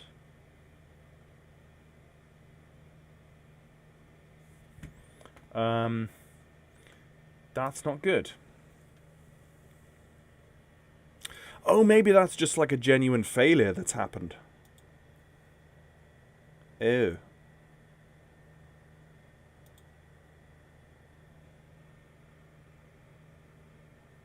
That's cool. That's cool. let's go back to flight plan. That's cool. You know what? Let's get on the ground. Let's actually just get on the ground sooner rather than later. And then we can deal with that failed alternator because we're still, you know, we're still in the air. It's not going to bring us down. It's just going to, the battery's just going to start draining and not being replenished. So let's get down to, where am I? Yeah, altitude. Let's get down to 1,000 foot. And let's go VS. Actually, no, let's not go VS. Let's go flight level change. See what happens. Ooh! Ooh, is it holding? Oh, is it holding that? And then if I reduce power, it then begins descending? Yeah! Oh, no, but then it will try and hold 117. Oh, that's cool. That's cool. GG.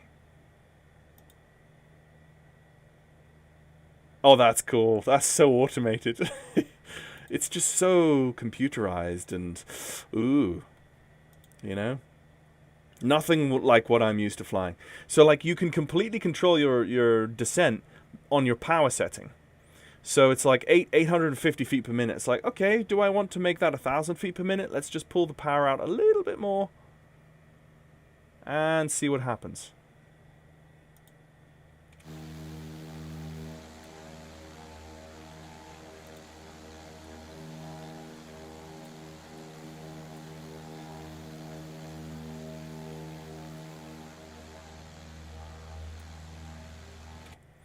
What an absolute beauty. You can save a SimBrief plan to 2024 and then use the EFB to import that plan and send it to avionics. Okay.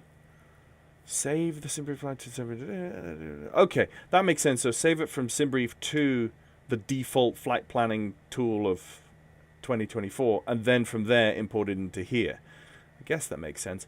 I wonder if some point they will just create some sort of direct SimBrief import, because it's not like that's not rocket science. Like, many different well-known devs for many different add-on aircraft know how to import, to code in a SimBrief import. So I can imagine that might be something that is done. Okay, so let's just have a look at the Gulkanap meta as we level out. Where are we? Ah, 3 degrees and raining. Wow, we're actually in the positives, and it's going to be 3 degrees and raining because it's near the coast, I think. There's a variable 3 knots, so yeah. Actually, 1,000 feet, I don't really like the feeling of that. So let's go up to 2,000 feet. And oh, now because we're still on flight level change, if I now increase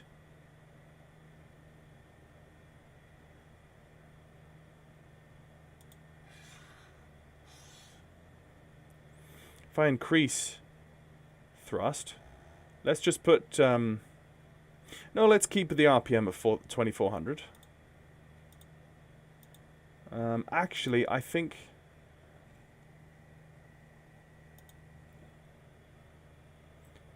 yeah, we are on the right tank. Yeah, we're on the volts. The volts. Yeah, look at that. The volts and the amps are both really bad.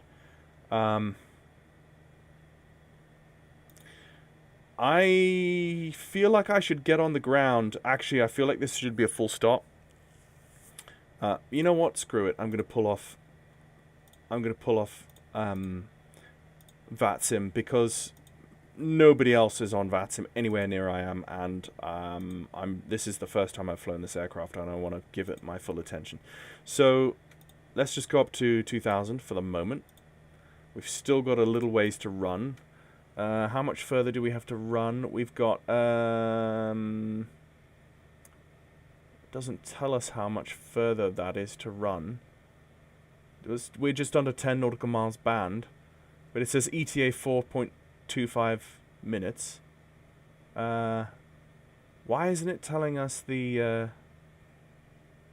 there we go. Distance 8.5 nautical miles. Okay, right.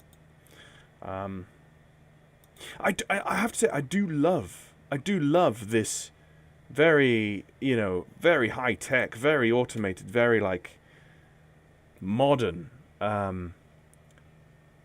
setup. It's just that I'm not used to it. That's my thing. And I've never really had any motivation to learn this avionics suite before. But once I learn it, there are so many aircraft out there that use the G1000 that it would open up a lot of aircraft to me if I learnt to use a good representation of the G1000, like this, for instance. So this is all healthy learning on my part, and the fact that I haven't learnt the G1000 before now is just the fact that I like other things more. So yeah.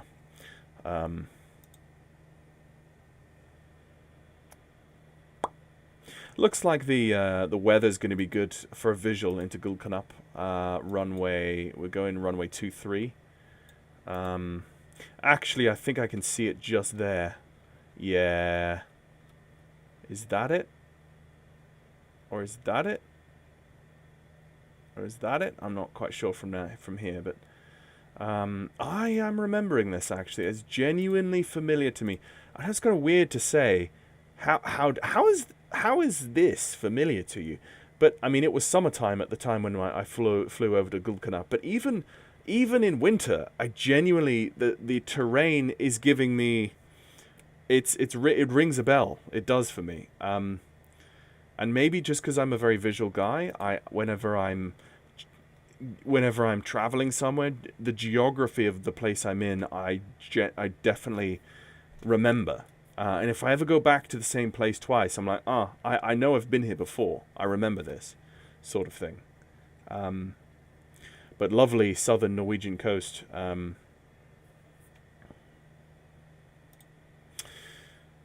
Okay, let's just...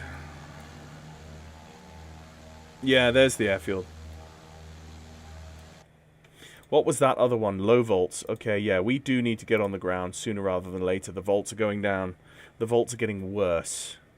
Means the power, basically we're gonna have a full electric failure soon. So what I'm going to do, actually, that would be quite cool to have a full electric failure and land on the standbys. Let's turn on a few things here to try and drain the batteries even more. Let's take the autopilot off and reduce power. Let's go full forward on the pitch and the mixture. And let's bring the, we're into the amber there. Let's bring the prop back. When I made that power change just now, I felt the torque, actually. Yeah, I felt the torque on the aircraft. Let's do a really tight right base, shall we? Probably going to be too fast on this. Yeah. It's okay. It's okay. Probably going to be too fast on this approach. Who knows? I might actually land it. Let's make that turn now. Not past 30 degrees bank. Thank you very much. And that's just into the white band, just about on final. I do love this. The flight dynamics on this are just beautiful. The handling is so nice. Right, that's my takeoff flaps. Let's continue the approach. Some deep snow there. Look at that. And then let's go full landing flaps. And let's just keep the power out. We've got speed to bleed, so let's just keep the power out. And then let's hear that stall warning horn. Let's just hold her off. No, we probably won't. No, there we go. And down. Oh, she's just so nice to fly.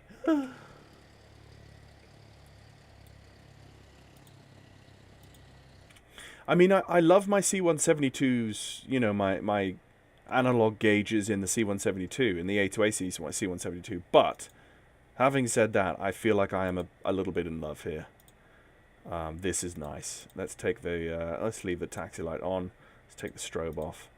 And let's just taxi down to the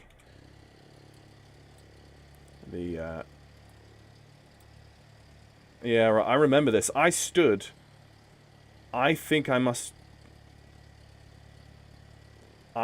actually I stood about here in real life, just on the verge there as they did their touches and goes. Their touches and goes. Their touches and goes. Right. Yeah. So oil pressure's down, volts, that's fine. Let's just focus on getting off the active and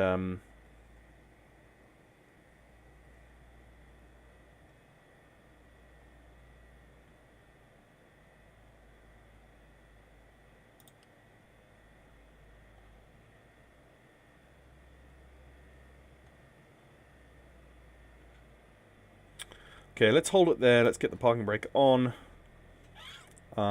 Let's just idle the aircraft. And let's just go into the failures here. Let's go up. Keep idle at around 1,000. Let's just lean out slightly. And let's just have a look at the failures, right? So let's go engine. Yeah, so amps are way down. Let's go menu. And let's scroll down. Reset failures. Enter. Failures reset. We've still got alternator and low volts. If I was to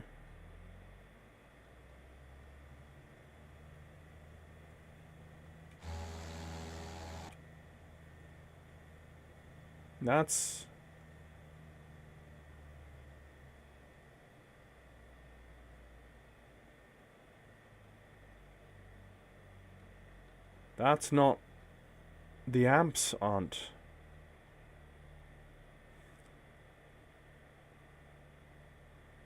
That's interesting.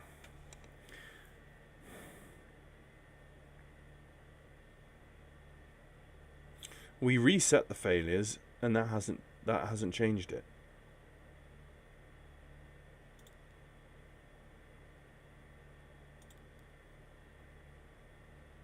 Oh, right, I don't want to decrease fuel. That's fine. Assist? Don't really know what that does. Oh, peak. Oh, that's how you lean. Oh, cool. Okay, that's assist in the EGT. Peak, leaning out for correct. Excuse me. Total time, hours in service 2.2. So we've been 2.2 on the airframe so far. That's cool. Gallons remaining, gallons used, range, endurance, that's all cool. But it just interests me. Like, why am I not...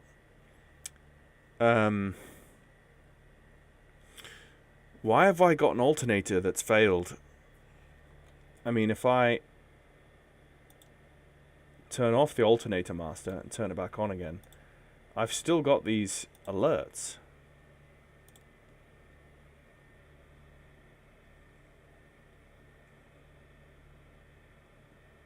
Which interest me. Because I don't think I've done anything wrong to the aircraft. I wonder if I took off again and I began flying circuits. I wonder if I left it like this. If the actual, let's just take off and do some circuits. I wonder if the with no volts. Yeah, 23.3. Okay, so we're on the ground with 23.3 volts. As we get up in the air, let's just see if we run out of volts and then our avionics go off. That would be cool, wouldn't it? It's holding at 23.3. Does this have ground speed? Does this show our ground speed?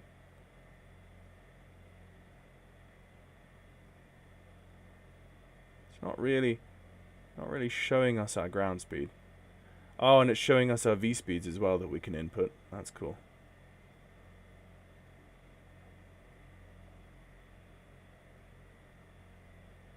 Yeah, that alternator failure is weird, because I would have thought it would have reset it.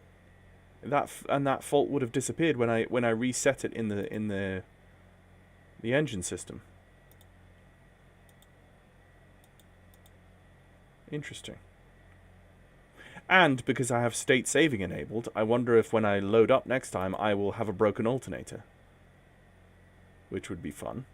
Right, let's go flaps set for takeoff. Let's get taxi and landing lights on, and let's get the strobe on. You know, I should have done that, but we're just messing around at this point, you know. But this is an aircraft I'm definitely looking forward to learning as best I can, and then trying to fly it as much to the book as possible in a VATSIM environment, you know.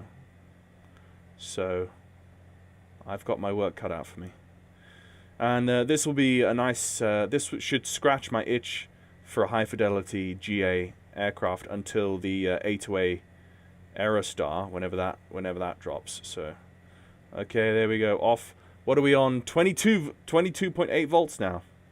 So the volts are going down. Okay, flaps up. Speed check, flaps up. 850, 900 feet per minute climb rate. That's all very good.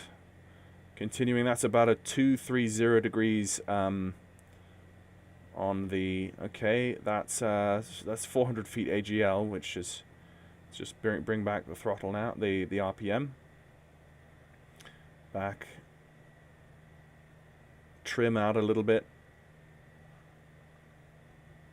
Yeah, I do love this aircraft. Ah, there's a lot of fun. A lot of good solid training to be had in something like this. That's well modeled. Yeah, I'm not gonna go up to 2,000 feet. Not today. Just gonna sit in the circuit and see what happens. I remember videoing at Gulkanup with stuff here. Oh, look at that! That's beautiful. And also the thing with flying small aircraft like this down low to the ground, you start to explore the world and appreciate what's out there in the world. And I like that in flight sim just as much as anything else. Okay, that's 1,500 feet is as high as I think we need to go. Yeah, those volts. Goodness me, those volts. Okay, I think we probably should be a little bit higher based on the terrain. We should be 1,000 foot above AGL, so 1,000 feet AGL rather than QNH. But I don't know what the QFE is of Gulkanup, so I wouldn't know. Next, what is that flashing for me? It was flashing just now. I do enjoy this. I have to say this. It just has a lot of fun.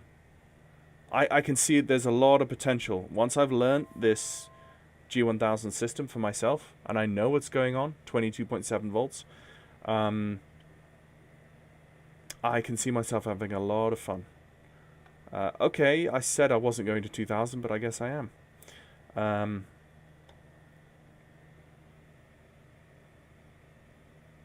Shows you your individual cylinder head heats. The heat of your cylinder head temperatures. The heat of your cylinder head temperatures. Speak English. The temperatures of your cylinder heads. That's what I meant. Right, so with 0 amps, and the volts will just drop.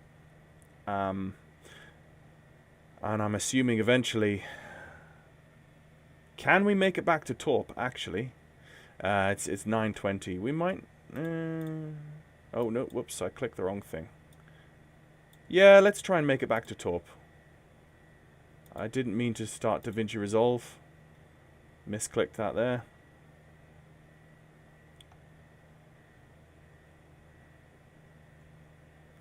Let's try and make it back to torp, shall we? Autopilot on. Let's go, not GPS. Oh dear. I wanted wings level, but I'm not going to get wings level, am I? Just Ah, that's what I wanted. Heading. Heading. Yep, there we go. Heading. Done. Let's go 030 on the heading. 2,000 feet's fine. We can enjoy the scenery. So we're going to head back to Torp and do a landing, a full stop landing at Torp, and then call it there for the live stream this evening, and just see how this works. If I go back to the engine, well, I'm back in the engine page, and I go menu, and I go down to reset failures, and hit, oh no, not menu. If I hit reset failures, I would have thought, enter. Failures reset. I would have thought that broken alternator had been fixed. But I guess not. Maybe it's not a failure and it's just a setting that I have not clicked properly. Don't know.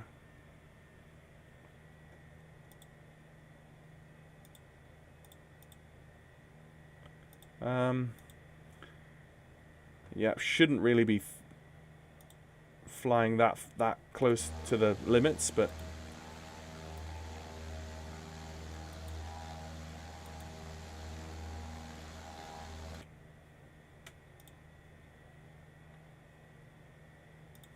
got a little bit of a tailwind, not much to speak of at all, but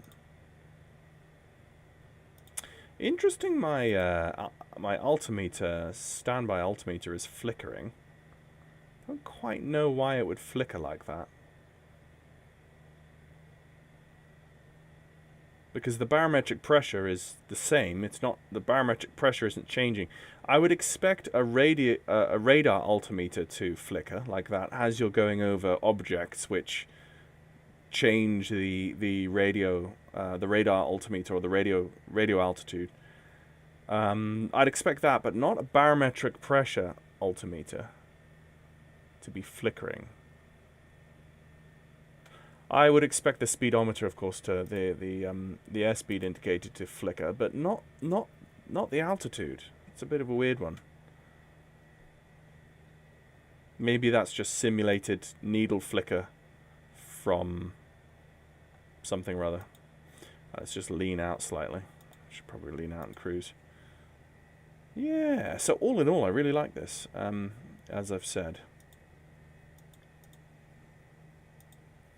And you know, it's enough for me just to get it in the air, to figure things out, to play it, to mess around with stuff.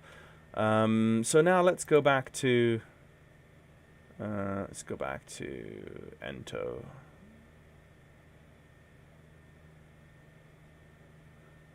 Direct to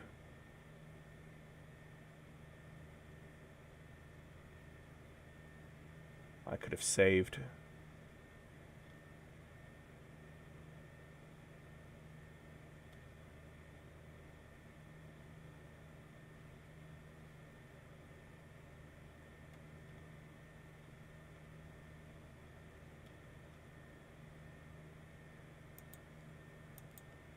Activate. Nav. There we go. Sweet. So we're back on nav. We're going direct Torp. 2,000 feet.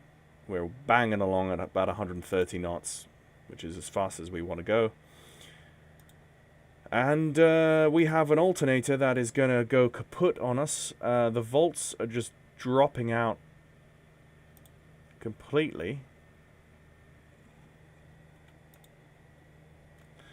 But the aircraft, the add-on is so new, I don't think there's going to be a huge amount of forum posts talking about this issue. So I don't really know.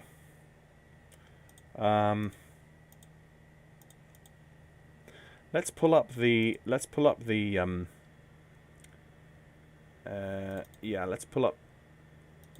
this document again, see if this has anything to say. Toggling features engine control. Click spots SSB. Engine control. Let's go to number 2. Engine control. What is that about? Failures, damage. Okay. This might actually help.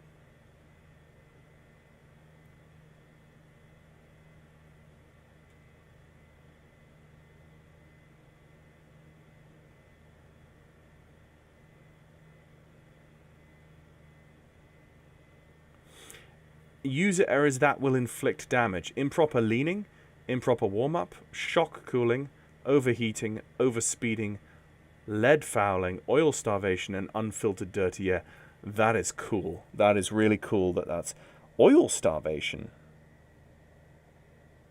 Is there a way to refill the oil levels? I didn't know there was that. State saving? Because if you starve of the oil, then if you yeah, where is there to put new oil in? I didn't know that.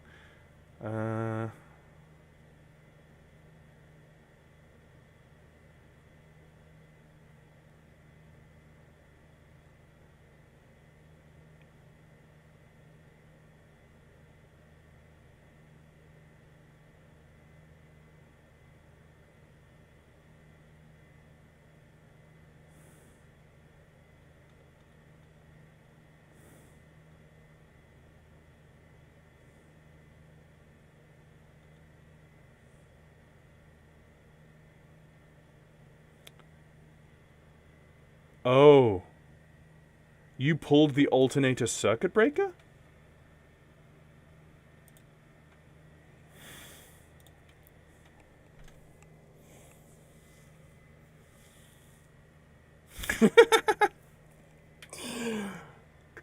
Oh my goodness. Wow. Nice one. Good night. Salute to you, sir. Drop the mic for you. Yes. Well done. Well done. Did you see it out of the corner of your eye on the corner of my screen that the alternator was just peeking out? In my flurry of scrolling the mouse button, I must have accidentally clicked that and not realized. Yes, that. Well done. Well done. Mr. Tommy on Twitch solved that one for us. I was really confused for a while there, like, what on earth had I done wrong? So, okay, now that... Yeah, look at the volts. They're back up, and the amps. Look at that. So now that, you know, it's been... But if we had that alternator pulled out, I bet you we would have eventually just ran out of volts and had a complete electrical failure, and we would have been rolling off of the standby. But, interestingly... And this works in cars as well, I think. Because we would have had a full electrical failure. But isn't there a generator tied to the engine generating electricity off the engine that is supplied to the avionics? Or maybe it doesn't have that. Maybe it's like in the A2A Comanche where the engine recharges the battery through the alternator, and the battery is the source of power for the avionics and all of the systems. So if the alternator dies, the engine can't recharge the battery, and the battery power gradually depreciates and then dies, and then everything is gone. Even though you have a perfectly working engine, it can't power the aircraft. And this is what I was going to say. The big issue there is that even with all your avionics gone off, you still have your standby controls, which is great. Which, for me, is fine. I love analogs, like we've said. But your spark plugs. At what point, with electrical starvation, do the spark plugs themselves stop firing? Because the second your spark plugs stop firing, the engine's dead, and you're completely dead in the water. So... with no alternator, you really only have a matter of time before you need to get on the ground. You need to turn the end. You know, you need to be safe before the battery can't support the actual spark plugs themselves. Now, in the avgas version of the DA-40 that Pilot Flight Academy have, it might be a bit of a different system. I can't... I don't know. It's a bit beyond me. I would need to talk to someone who's technical. But I think I'm right in saying that the spark plugs would eventually stop firing, where if you have a complete alternator failure and you can't get on the ground quick enough. I'm pretty sure in saying that if you really were pushed, that might actually happen. That's a question for my friend in my Norwegian friend who used to actually be an instructor for Pilot Flight Academy. I'll have to ask him. This is good. This is good learning. I'm enjoying this. Oh, you made the plane. Did you? I did not know that. Mr. Tommy, MXR. That's cool. If you indeed did, then thank you very much. This is an excellent, beautiful plane. I was having a little bit of problem with the G1000 earlier on. Maybe you tell me, with the G1000, is the G1000 modeled in this add-on exactly like it is in real life? So basically I'm asking if I can do it in this aircraft, does that mean that's how it's exactly the way it's done in the G1000 in real life? Or is there still some work to be done to bring this G1000 in line with the real world unit? That's my question. Because I know that the default MSFS 2020 G1000 and the 2024 G1000, I mean, with mods they were better, but the default Asobo wasn't there, but it was kind of like, meh. I'd be interested to know. A listener on YouTube says, I don't know about aviation, but in automotive engines, it's 10.5 volts when the engine CPU shuts down. Yeah, okay, so that's a thing.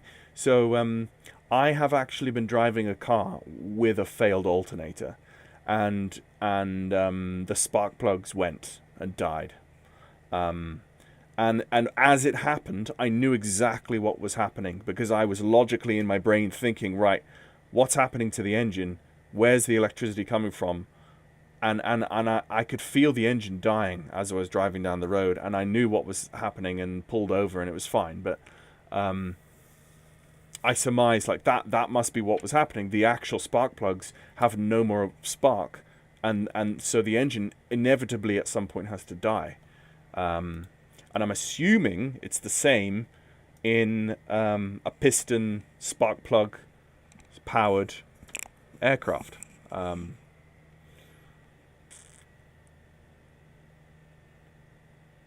have to ask my friend Eric Lund, who now works for Norwegian up in Oslo, but he used to be a Pilot Flight Academy instructor, a very good one. So we'll have to ask him.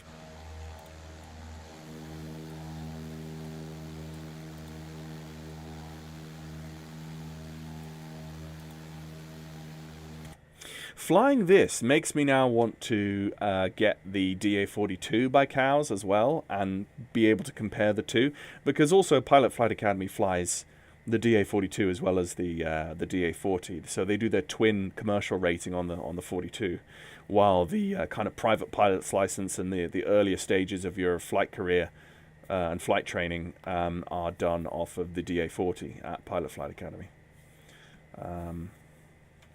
I've just thoroughly enjoyed. Mr. Tommy, you made my day. You taught me some things here. I enjoyed that whole alternator issue, and yeah, that was great. Right, so we're coming inbound to Torp now. We don't actually need to be coming inbound the field at such an angle. So let's set heading, and let's bring it down to about 070. Should be fine. Let's go heading hold. 070, set. 2000. Let's try the approach again. So the approach frequency at Torp is 110.95. What am I doing? No, I don't want to... Why am I... Nav 2. I don't want Nav 2, I want Nav 1. Ah, there we go, Nav 1. Okay, so let's go 110.95, set, and active. I believe is the right-hand side active or the left-hand side is active? Pretty sure the right-hand... Pretty sure the inside is what's active. But I could be wrong. I'll find out in a second. Now that we're on heading hold, let's go to lock 1. And let's set the ILS heading is 355. Is it this one here? Yep, it's 355. Let's set 355 set. And again, I'm seeing the localizer, but I'm not seeing a glide slope ladder. Which and even with the GPS, no, you see G, no glide slope yet. We might, as we get closer, we might have a glide slope, a functioning glide slope on this approach. We will find out. So let's get the aircraft configured for landing. So approach, fuel selector is on fullest tank. Fullest tank is now the left. Parking brake is released. It is. Lights are as required. We've got all of them on, that's fine. Fuel pump can go on now. Landing data has been received. Altimeters, let's hit the B key again. We should be good. And let's actually just check. Let's just double check. Torp meta. Sonniffer. It's negative 5 degrees on the ground with partial fog. And it is it's 1010. It's QNH 1010. So it's QNH 1010 set. Oh, that's standby though. Oh yes, that's standby. I should be putting it on. Where's the? How do I set QNH on the G1000? Oh no, Barrow. There you go. It's in inches. No, I want 355 there.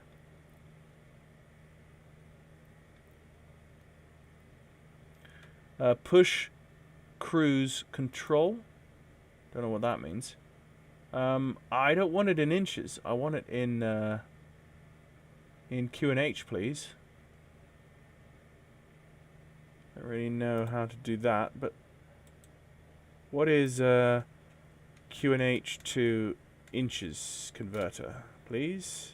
Just for the sake of it. 110. Oh, it only goes to. Oh no, okay, right. 29883.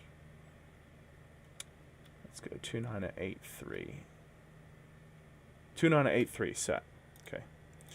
Right, so that's set. Altimeter is set. The two of them, yeah, in quotes two, so both of them side by side. Com nav and FMS is done. If I change that now, actually, yeah, that goes off completely. So that is the correct one. Power is set. Okay, let's actually just bring the power down and get ready for a landing. Let's go back to the final approach. We don't need that now. Oh, I do love this aircraft. Oh, it's so nice, so lovely.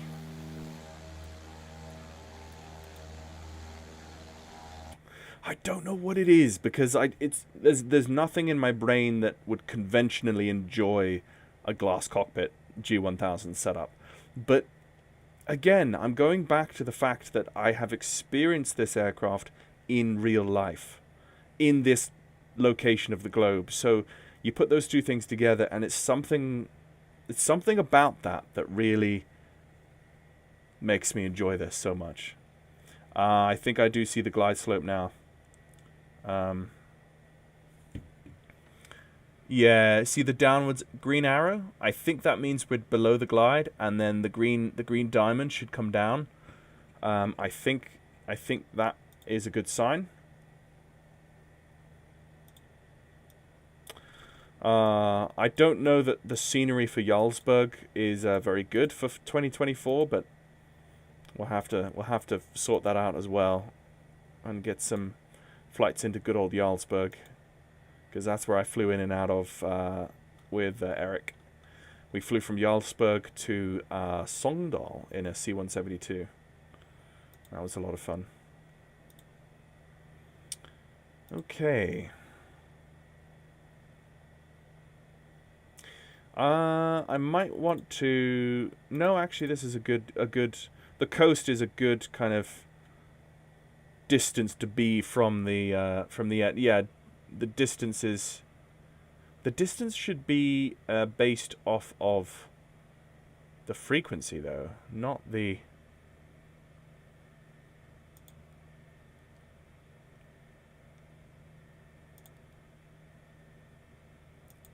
Oh.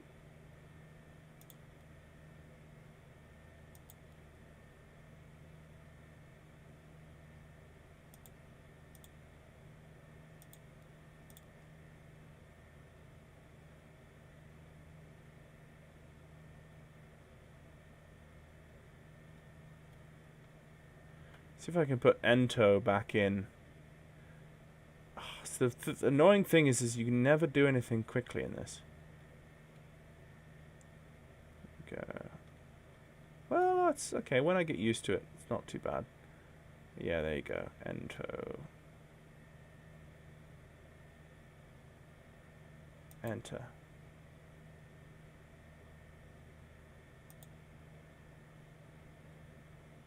Okay, runway will be 36. Enter. Enter. Okay, so we've configured destination enter runway 36. How do I go down?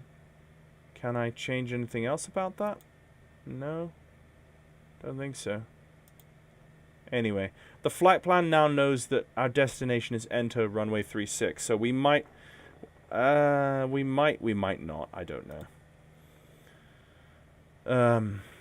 Interestingly, you know, the above information here on the G1000 has the direct to ento distance 14.4 nautical miles, and that is in magenta, which makes me think that that is the GPS information on the ND that it's been given.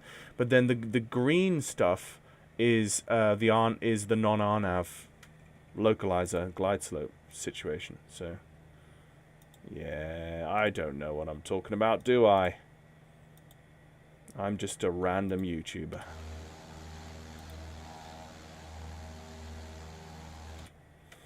So we'll see. We'll see in a few moments what we're doing with let's see. It doesn't really read out my localizer distance, my DME, my localizer DME, because it's reading out the GPS DME.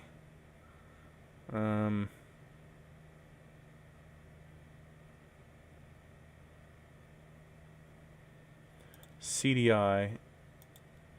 Yeah, cycling between the different.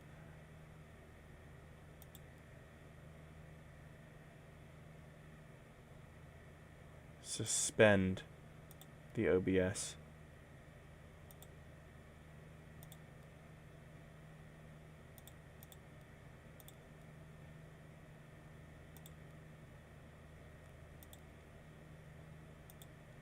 Oh no, okay, it does give...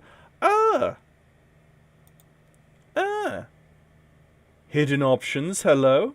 So that does give me nav1, 110.95, 11.9 nautical miles to DME. There you go, that's what I wanted to know.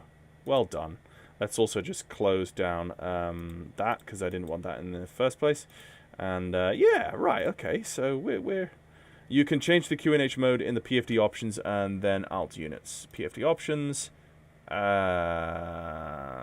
alt units. Yeah.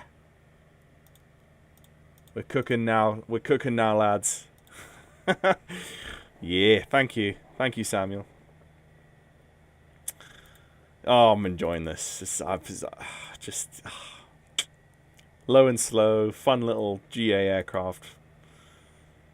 It does take me back. I think it's because it takes me back to my enjoyable my memories of Pilot Flight Academy and coming up to Norway to do work, and just Norway's so beautiful, and it's just given me really good vibes, this aircraft. So thank you, Mr. Tommy. So if he was indeed the developer. To be fair, if you were a developer and on launch day of your add-on, you would be surfing like Twitch and YouTube and stuff to see who's live streaming your product. So, You know, that's what I would be doing if I was the one who... So that probably was him. So that line of GPS points is basically the localizer of the runway. So we know we're getting close, and then we will land and call it, I think. Yeah, so it looks like we got some bad thundery looking, not thundery, but bad cumulonimbus going on there, and we are getting close. So let's turn in so that we're not, you know, I think that's fine. Let's just begin to slow down slightly. Got our lights on. So we're going to go RPM full, mixture full, and fuel is right-hand tank is the slightly higher one. So, oh yep, let's go approach mode. And yes, it works, it works, it works, it works. Right, so that means that the Notodden ILS must be faulty in the sim for some reason. That's my thoughts on that, because this works immediately as it should be intended. So it's working perfectly here. Okay, so let's just now we're on the loc. Let's just decrease slightly and get the first approach flaps in. Yeah, there's the bank of fog coming in off the water, off the Oslofjord. Yep, slight pitch up is happening. All right, let's get first notch of flaps and see how the autopilot manages. The implementation of those flaps seems to be very, very well. Look at that. It really managed that altitude very well when I introduced those flaps. I was just flying the DC-9 yesterday afternoon, testing the new DC-9 hotfix, and there's an aircraft that definitely doesn't like it when you are on autopilot and you introduce flaps. It just doesn't anticipate those flaps at all. Yeah, so we should see a glide slope coming in soon with 7.4 nautical miles, so I would have thought I'd see the glide slope. That is a slightly concerning. But, oh no, well, actually, no, I'm at 2,000 feet, that's why. I'm at 2,000 feet. At 3,000 feet, I would be hoping to see, by 6.9 nautical miles, at 3,000 feet, I would have been hoping to see the glide by then. But at 2,000, maybe it should be coming into view in the next, I would say, 10 to 15 seconds, maybe 20 seconds-ish. Ish is an excellent word.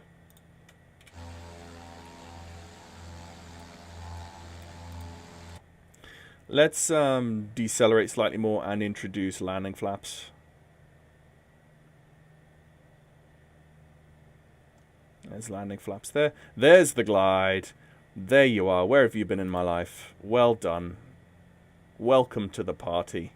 There is indeed the glide diamond. So we are good. We are good. Let's just stick it. Let's keep it at this sort of speed. Yeah, there's a little bit of a wind issue. So we've got a 5-knot crosswind. Hello, Johan. Good to see you. You're here for my full stop into Torp, Sonlifir, in the DA-40. And we're about to hit the glide slope here. We've had a lot of fun in the DA-40. So this is an aircraft that I will probably use as my learning platform to learn the G1000. So, okay, so let's just reduce throttle now. I don't mind too much of a nose down attitude in the DA-40. It's not the kind of, it's such a slippery airframe that now, is it worth to buy this, another DA-40? Now, you see, this is the thing.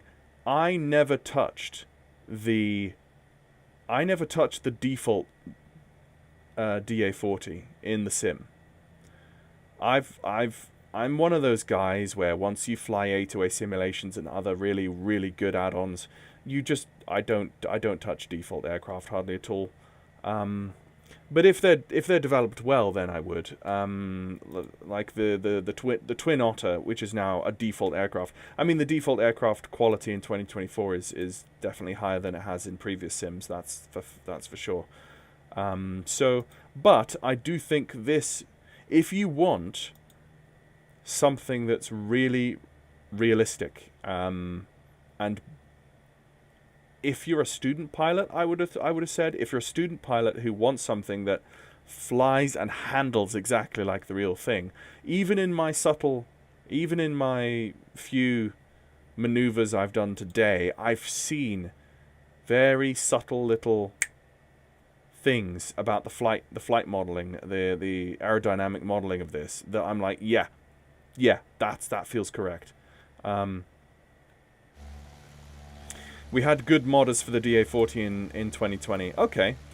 And the DA-40 in 2020, was it the wingtip version that was using Jet A1 versus this one, which is Avgas 100LL? And this has a mixture. Because obviously the DA-40 with that goes off the Jet A1 doesn't have a mixture because it's fuel injected. I think that's the way it's done, and it's all like automated. Woo, because it's special. But to be fair, if you're an average user and you're not really meh, yeah, okay. So the default version of the DA-40 is the version that Pilot Flight Academy flies. This is a slightly different version. But I think you would find this is a more realistic and well-rounded quality product than a default aircraft that has been modded. Although I've never flown the default DA-40, so don't take my word on that. I need to compare the two now. Autopilot off. And let's just fly her down and plant her on the runway. Let's take a screenshot. And again, I was saying earlier on, the Torp Sonliffer scenery that I'm rolling with is the 2020 version.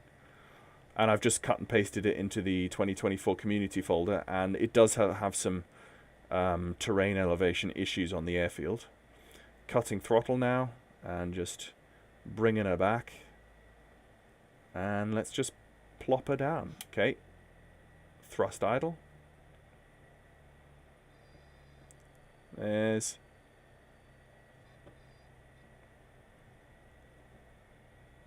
there we go. But okay, for about 20 euros, I think I will buy. Yeah, I mean, genuinely, for 20 euros, I mean, this is high quality. I would say that's worth your money.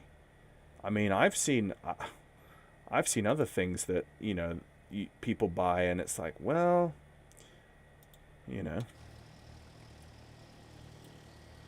Yeah, I see the terrain issue there. Most Pilot Flight Academy, my frame rates have just tanked for some reason. I don't know why. But most Pilot Flight Academy use the second exit on the left, which takes them out to takes them in next to their hangar anyway. So let's do that. Okay, let's take landing light off. Strobe can come off. Let's go and have a look at the after landing checklist. Alternate air closed. That's open, that's closed. Transponder can go off, which is XPDR can go standby. Lights as required. Flaps can come up. They are indeed. And pitot heat fuel pump can come off. Set. And that is that done. And let's come off to the left. Yeah, pitot off is flashing. That's okay.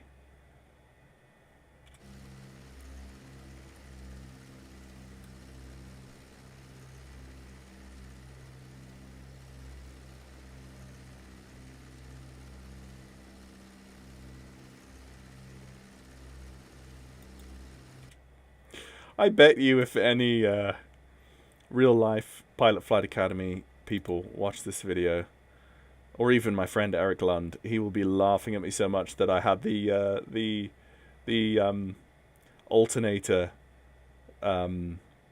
circuit breaker pulled out for for a good, what, maybe half an hour, 45 minutes before someone saw that. That's brilliant. That's absolutely brilliant. But, you know, at least we tested that the alternators work. The circuit breakers work, sorry. Okay, so let's just park it. Let's throw it in here. I know this is a bit crowded, but, you know. Yes, you can see the different version there. Let's get the parking brake on. Let's get the engine down to idle.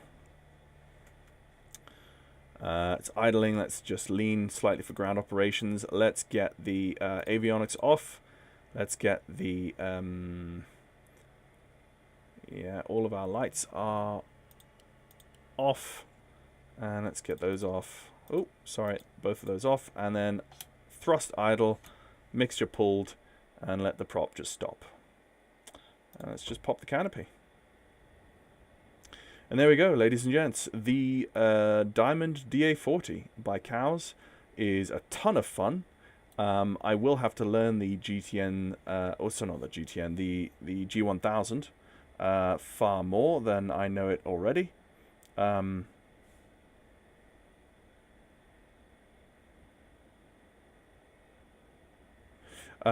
So, yeah.